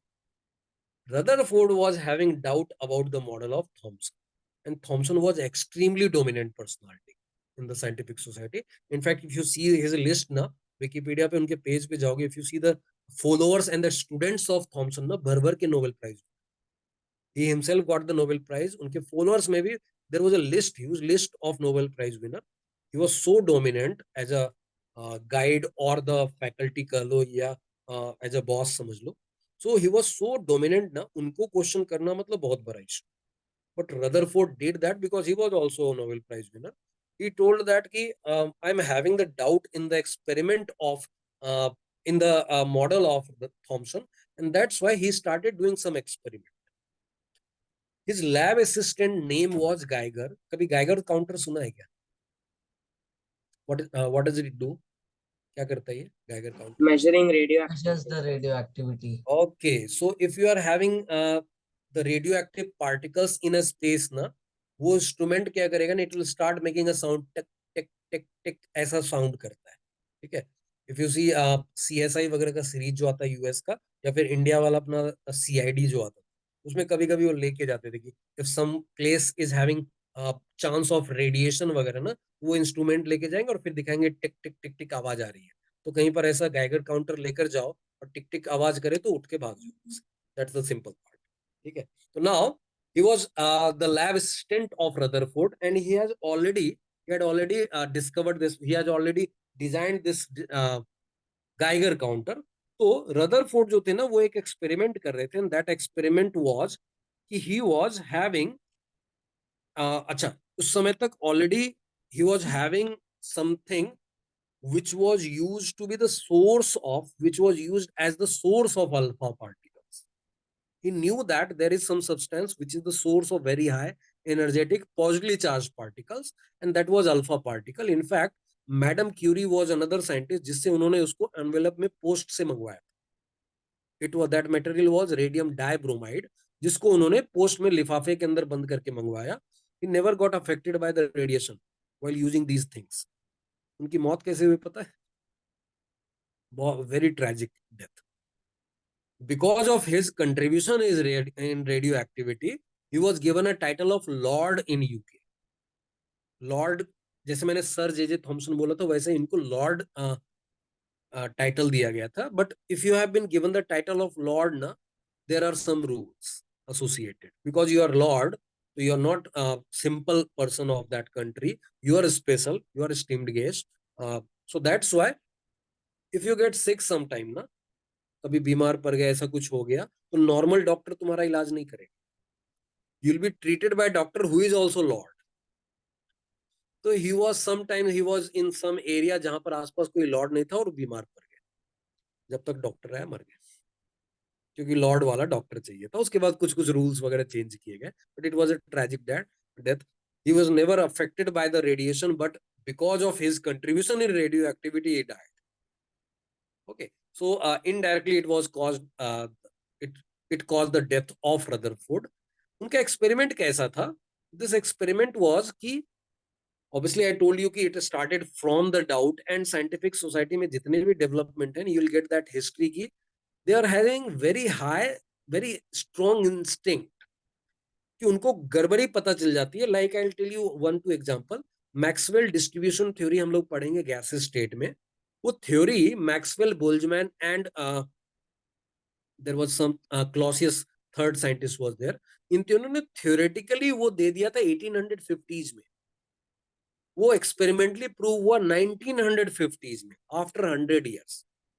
तो theoretical physics is so strong ना कि they derive it on the paper, और बाद में पता चलता है कि एक्सपेरिमेंटली तो उन्होंने जो बोला 100 साल पहले वो राइट था. Same is the case for Einstein also. Gravitation की फील्ड थ्योरी जो उन्होंने 100 साल पहले दी, recently it was found to be correct. It was experimentally proven, है ना. बहुत सारे अच्छे अच्छे एक्सपेरिमेंट तुमको यूट्यूब में मिल जाएंगे जिसमें बताया जाता है कि the space and time reshape itself around some particle और सम मैटर, है ना. That is the field theory of gravitation. तो ये काम उन्होंने 100 साल पहले थ्योरेटिकली पेपर पे लिख दिया. In fact his part of brain work preserve to study that कि ऐसा क्या इस बंदे के दिमाग में है जो कि वो पहले सोच लेता है और बाद में कई 100 साल बाद, 50 साल बाद इस चीज को एक्सपेरिमेंटली प्रूव किया जाता है. ठीक है. He never got the Nobel Prize for his contribution in relativity. He's famous for relativity. He's famous for E equals mc square. But he got the Nobel Prize for photoelectric effect, which we will study in this chapter itself. Okay. So now, what I was telling, he was doing that experiment. That was alpha particle emitter, which was radium dibromide. Radium was actually a radioactive particle, which was the source of alpha particle. और उनको एक doubt था, और उसी doubt के basis पर he started doing the experiment. That experiment was, he took a very thin sheet of a metal. Normally it is famous for gold foil, but उन्होंने बहुत सारे metals पे experiment किया था. And a very thin sheet of metal was there, and उसकी तरफ he started firing the alpha particle. अब उसी समय क्या हुआ ना, Geiger was his lab assistant, बहुत सारा काम उनका करके देखते थे. There was a college drop out student, his name was Marsden. but he was very enthusiastic in the field of science. तो वो पहुंच गए गाइगर के पास कि मेरे को काम दो, आई एम वेरी एंथुजियास्टिक, मेरे को काम करने में मजा आता है, मेरे को डिग्री विग्री नहीं चाहिए, मेरे को काम चाहिए। तो गाइगर ने उनको एक काम दिया, उन्होंने कर दिया, कहा दूसरा काम दो, फिर दूसरा काम दिया, कर दिया, देन तीसरा काम मांगा। After doing all this things Geiger थक गया और बोले जाके रदरफोर्ड से एक बंदा आया जो मान ही नहीं रहा है, काम मांगता है, पूरा करके फिर काम। उन्होंने कहा कुछ ऐसा काम दो जिससे इसको बिजी रख सकूं। देन रदरफोर्ड एक्सप्लेन्ड कि मैं एक एक्सपेरिमेंट करने की कोशिश कर रहा हूं, but I need a modified Geiger counter. तुम्हारा जो काउंटर है ना, I need a modified design of it. Geiger counter was just a particular device at that time. उन्होंने कहा मुझे ऐसा नहीं चाहिए कि एक जगह गाइगर काउंटर चाहिए, whenever I try to rotate it ना, I can rotate in all the directions. ऐसा मेरे को एक गाइगर काउंटर, तुम्हारा जो अपना नेम्ड आफ्टर यू, उस काउंटर को मेरे को रिकॉन्फ़िगर करके रीडिजाइन करके दो, so that I can move it in all the direction whenever I want. And that's why if you see ये पूरा एक क्लोज सर्कल है। इस पे गाइगर और मार्सडेन ने 6 महीने तक काम किया। Then they found this design of the Geiger counter, जिसको रोटेट किया जा सकता है या फिर in any direction it can be detected. ठीक है, तो Geiger counter can be moved in this whole thing, in this whole chamber whenever he was willing to rotate it or revolve it। ये हुआ। अब एक्सपेरिमेंट में हुआ क्या? Experiment में हुआ क्या? he was firing alpha particle, he was having that idea कि how many particles will be emitted per second or per minute। he was trying to count it कि वो particles सारे के सारे पीछे जा रहे हैं कि। he found that almost not exactly, almost all the particles were being detected behind the sheet or the foil, but not all the particles, and that's why he was trying to revolve it or rotate it। जैसे उन्होंने इसको इधर किया ना, he started getting a sound of tick tick tick। बहुत slow हो रहा था बट हो रहा था। तो उनको पहले तो इशू हुआ कि ये कहीं isn't it an echo जैसा तो कुछ नहीं आ जा रहा है कि उधर टकरा रहा होगा उधर, but I am hearing the echo जैसा कुछ।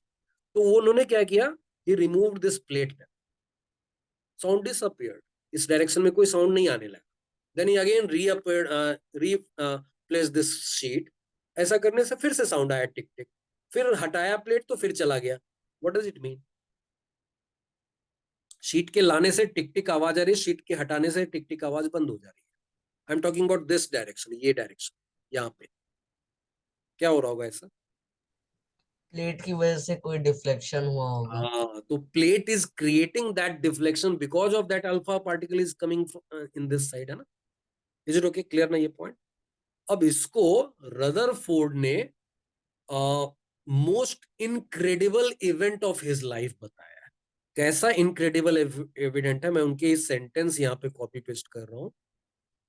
उन्होंने इसको कैसा एक्सप्लेन किया देखो। It was quite the most incredible event that ever happened to me in the life, in my life. It was almost as incredible as if you had fired a 15-inch shell, मतलब bullet. You have fired a bullet towards a tissue paper. क्या expect करेंगे हम लोग? Tissue paper पर bullet fire करेंगे तो फाड़ के चला जाएगा, but if it comes back and hit you, that is going to be incredible, है ना? सो उन्होंने इसको ऐसा ही किया बिकॉज ही वाज नोइंग कि उन्होंने कितना पतला शीट बनाया, फॉइल जो है दैट वाज एक्सट्रीमली थिन। तो he expected that because of the very high speed of the alpha particle ना, every alpha particle should cross the sheet if there is no cause of deflection। Is it okay? But he identified that there is a major deflection happening, not for all the particles, but for some particle, major deflection is happening. And that's why he questioned the theory of Thomson, that Thomson said us that it is uniformly distributed positively charged sphere। This was the point of contention।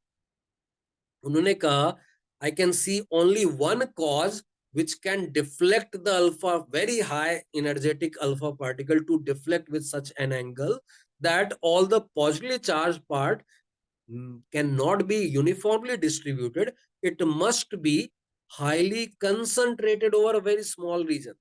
Then only it can create so much of deflection that we can get the alpha particle towards us also। Is it okay? Clear है? और वहीं से फिर कहानी आ गई कि Thomson is wrong. The right thing is that atom का almost all the part is vacant or vacuum, and those positively charged parts are highly concentrated, not uniformly distributed. Definitely they are highly concentrated in a very small region of the space, and that small region was named by, again bio से उठाया हुआ term था, ही called it nucleus. Nucleus आता है cell bio के अंदर, ठीक है. तो वहां से उन्होंने ये टर्म उठाया और बोला ये जो है ना, ये जो पॉजिटिवली चार्ज पार्ट है, it can never be uniformly distributed, it must be highly concentrated in very small region of the space in the atom, and that he called it as nucleus. और बोला इतना concentrated होगा तभी जाके इतना deflection create होगा. तो ये जो देखो, ये वाला जो मॉडल था, जो स्टार्ट का मॉडल था, ये थॉमसन का मॉडल था. इससे एक्सपेक्टेशन ये थे, this was expectation, and reality निकल के आया ये, दिस वाज द रियलिटी उस समय के लिए. And that's why he told कि if you want that much deflection ना, ऐसा कुछ डिफ्लेक्शन चाहिए तो it must be highly concentrated, it can never be uniformly distributed. Understood क्या? So I will just give you the experimental setup क्या था, just 2-3 lines are there. जो observation था और कंक्लूजन क्या था. तो ऑब्जर्वेशन यही था कि alpha particles were fired, almost all of these alpha particles were able to cross the thin sheet or foil, but few particles were having small deflection, and a very few particles were having large deflection also. और ये जो large deflection and small deflection थे ना, these were the reason he questioned the Thomson's model, and he proved that Thomson is wrong. तो conclusion क्या क्या है यहां से तुम्हारा, this is the first zone जहां से न्यूमेरिकल क्वेश्चन बनने स्टार्ट हो जाते हैं. तो पहला तो already I told you that conclusion की, यहाँ पे the positively charge part of the atom which he named as nucleus is going to be a very small region within the atom. In fact, he gave us the idea for the size of the nucleus also. The first point is that whatever positively charged part of atom is there, it will be confined, it will be concentrated in a very, very small region in the atom. That's first part. He estimated the radius of the nuclei also. In fact if you see MITs में जितने not 11th-12th के level पे, but graduation post graduation में जो classes होते हैं ना, when they teach the Rutherford model ना, they bring a big frame in the class in which some small balls are suspended which are the representation of the nucleus in the sheet. और फिर वो students को बड़े बड़े big balls दे देते हैं which are representing the alpha particles, और ऑब्वियसली फैकल्टी हट जाता है वहां से, और उसके बाद वो बोलते हैं कि अपने हाथ में रखे हुए बॉल से start firing towards those balls in the big frame. और उसके बाद दे काउंट इट कि how many balls were successful to hit the smaller ball in the frame, और उसकी बेसिस पे they calculate the size of the smaller ball placed in the frame. तो उसकी बेसिस पर दे प्रूव इट कि जो रदरफोर्ड ने काम किया ना, that was right. In fact he was able to get the estimation for the size of the nucleus itself, और उसका जो फॉर्मूला उन्होंने दिया था, this was the formula, this was the formula for the radius of nucleus. अब ये कहां से आया? ये आया एक फैक्ट से which is not mentioned again. Nuclear chemistry is not officially in the NCERT, and that's why it was not officially in the syllabus of JEE Mains, but earlier it was there in the syllabus of JEE Advanced. वो अलग से एक nuclear chemistry एक chapter देते थे, recently उसको भी हटा दिया गया. But if you go to the NCERT का nuclear physics, there is a very interesting line written there, और वो लाइन से ही ये सारा कुछ मिल के आ जाता है. उन्होंने कैसे एक्सप्लेन किया कि nuclei of different elements are like different sized droplets of the same liquid. If I am having a particular liquid, उसके अलग अलग साइज के ड्रॉपलेट लूंगा, what is not changing, what is remaining same for those droplets. If I say I am having कोई oil ले लो, and if I am taking एक bigger droplet लिया, एक smaller droplet लिया, what is same for those two droplets? Obviously the substance is same, but what else? Physical quantity, कौन से physical quantity will remain same for the same substance का bigger and smaller droplet? Will the mass be same? No. Will the size be same? No. No. Will the density be same? Density will Density. be same ना? That means वहीं से ये basis से आया. देखो इसका derivation कहाँ से आता है? It says that कि different nuclei will have same density. It says density of nucleus is going to be constant. Let's call it K. Density is mass upon volume. That means we are saying mass upon volume is constant. Now, if mass upon volume is constant, mass is represented by mass number. What is mass number? Do you know that? Mass number. It is the number of protons nucleons and or neutrons. number of protons plus neutrons. है ना? So, and we know that अभी आज ही सीखा है that neutron and proton each is having mass almost equal to 1 AMU, है ना? And that's why can we write mass की जगह mass number which is A. यहाँ देखो A जो लिखा है that is nothing but mass number. A is the mass number. And mass number is nothing but it is equal to number of nucleons which is equal to number of protons plus number of neutrons.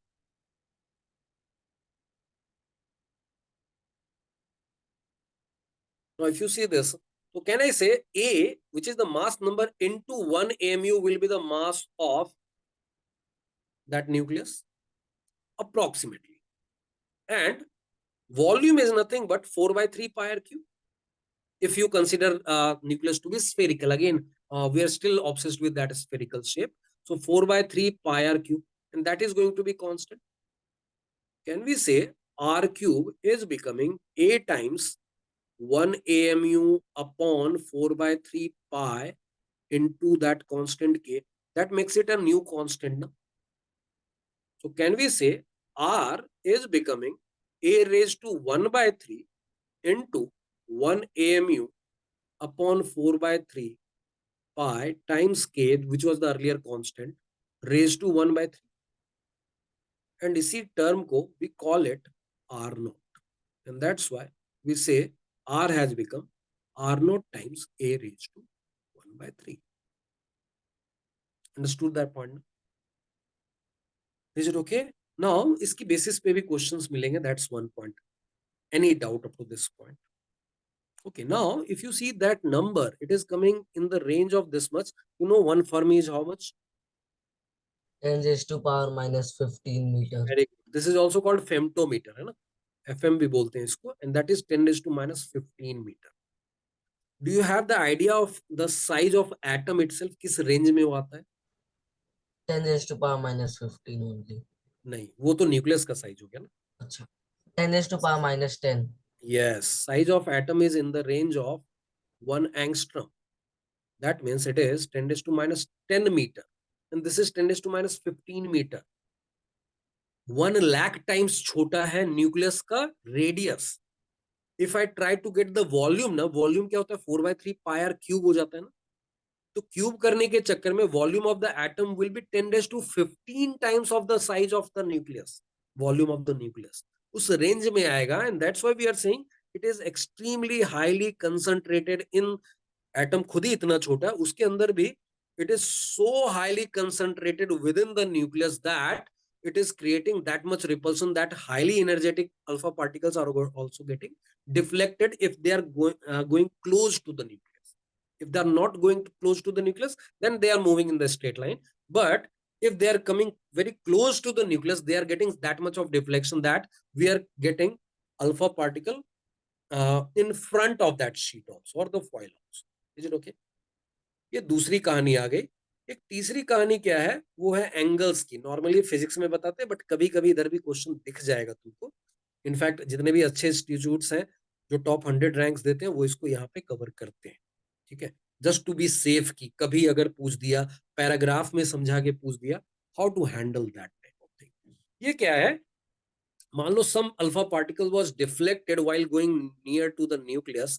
कोई alpha particle ऐसा जा रहा था and it has got deflected, ऐसा कुछ चला गया. That means it has made theta angle.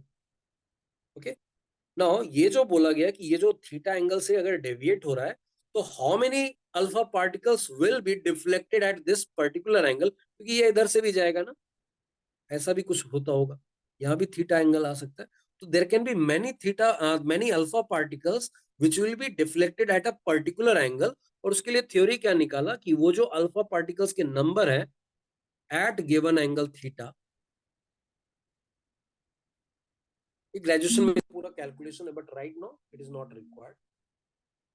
So Calculation is not required, but property will understand that. If it is theta ke theta angle pe, if we are talking about number of particles deflected, it is inversely proportional to sine theta by 2 raised to 4. Okay, that simple thing. एक दूसरा relation क्या है? It is also inversely proportional to square of kinetic energy. This thing is also inversely proportional to square of kinetic energy. So that will be kinetic energy का square. ठीक है? Is it okay up to this point? तो ये 3 कहानियां थी.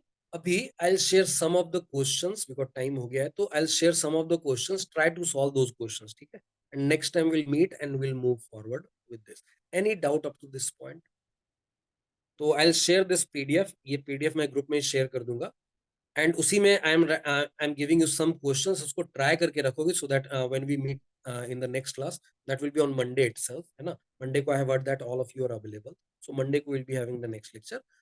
Just ये सारे question solve करके आओ. ठीक है? I am giving you some questions like how many questions 1 2 3 4. I will give you some more questions.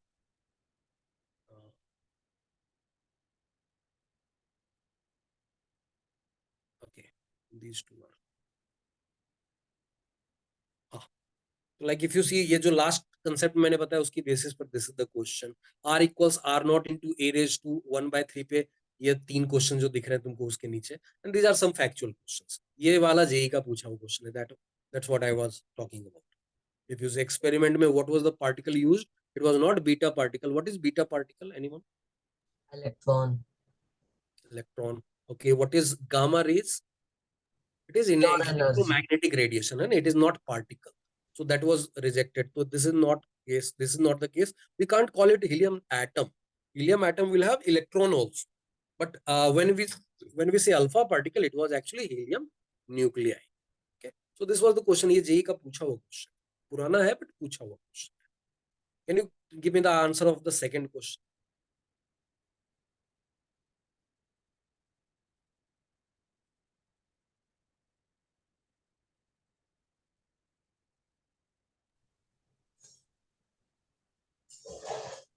Option A.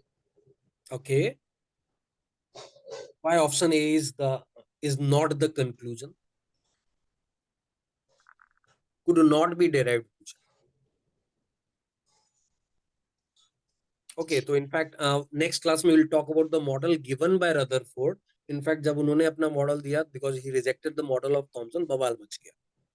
क्योंकि मैंने पहले भी बताया, Thomson was having so respected in the scientific society ना, 2 ग्रुप बन गए. Then there was a third scientist who started working with both of them. बोला कि दोनों के साथ काम करके देखता हूँ. Let me see कि which one is right, which one is wrong. And that scientist was Niels Bohr. He was having a job offer, but that job offer was coming after 1 year. So he told कि ठीक है मेरे पास 1 साल time है. I'll go to Thomson as well as to Rutherford. उनके साथ काम करके देखूंगा. Let me check the validity of both the models. वो गए पहले थॉमसन के पास. Thomson didn't like him. तो उनको लगा कि इनके पास काम करने से कोई फायदा नहीं है. तो he worked most of the time with Rutherford, but 6 महीने अप्रोक्सीमेटली काम किया होगा. उसके बाद जॉब का ऑफर आ गया उनको. फिर से वापस अर्जेंट कॉल आ गया. He went from there. उन्होंने कहा थॉमसन तो डेफिनेटली रॉन्ग है. Rutherford is also not completely right. We'll see that why Rutherford is also not right. But Rutherford का मॉडल देखेंगे, उसके ड्रॉबैक देखेंगे. Then before entering into Bohr's model, हम लोगों को थोड़ा सा और अपने आप को enrich करना पड़ेगा from some concepts coming from physics. There was a parallel development regarding the nature of the light itself. उसकी बात करेंगे. There is something called Planck's theory, which is also called Planck-Einstein equation. ठीक है, ये सब की बात हम लोग नेक्स्ट क्लास में करेंगे.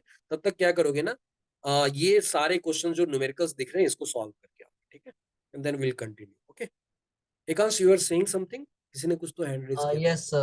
Yeah. Can you re-explain the last part of angle 1? That angle. अच्छा, this one. Yes, sir. See, इसका जो डेरिवेशन है that is not in your syllabus. बहुत complicated इक्वेशन आता है. I'll just show you that equation. दिखा रहा हूँ बट उसको देख के डरना नहीं, और वो सिलेबस में बिल्कुल भी नहीं. ठीक है, तो I'll just show you कि वो कैसा एक्सप्रेशन आता है पूरा. बट वो अपने सिलेबस में नहीं है इसलिए उधर जा नहीं रहा मैं. इट इज लाइक ऐसा कुछ आता है. ठीक है, ये पूरा ग्रेजुएशन में भी नहीं होता है, पोस्ट ग्रेजुएशन में नॉर्मली करते हैं। ये देखो ऐसा कुछ डेरिवेशन है जिसमें ये पार्ट जो है ना वो नंबर ऑफ अल्फा पार्टिकल के प्रोपोर्शनल होता है। उसमें देखो ये sine theta by 2 raise to 4 नीचे आ रहा है ना, एंड ये जो ई आ रहा है ना that is also kinetic energy of the alpha particle.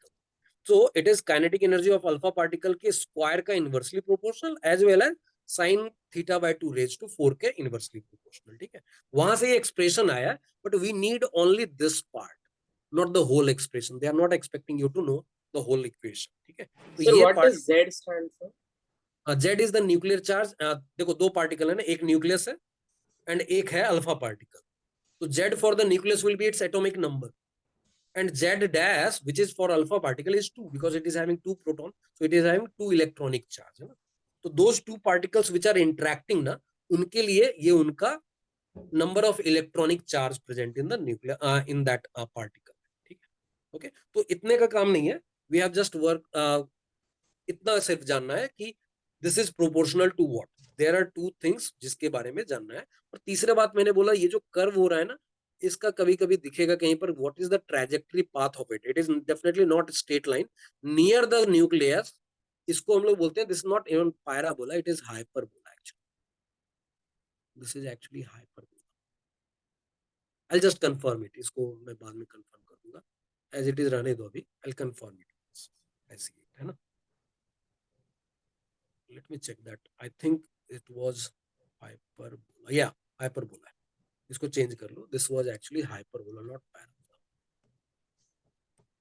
You know hyperbola, parabola, straight line, ये सब का इक्वेशन। ओके, जहां जरूरत होगी I will teach you that also.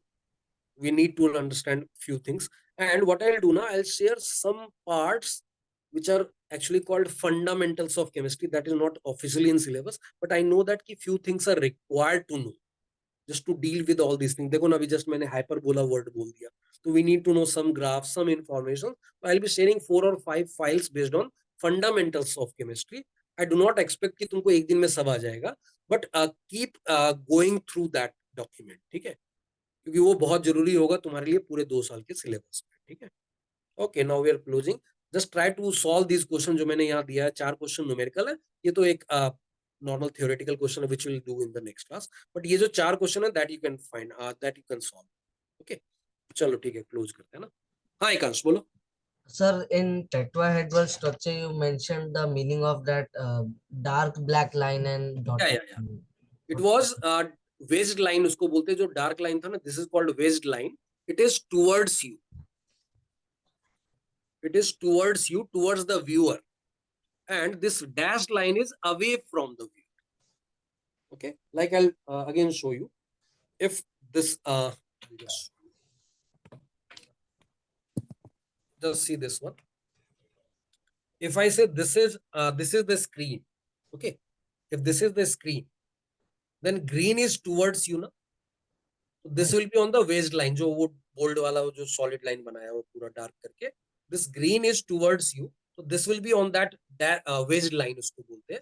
और ये जो purple दिख रहा है ना, that is going away from you है ना, screen से अंदर जाता हुआ दिख रहा है, and that's why this will be with dashed line।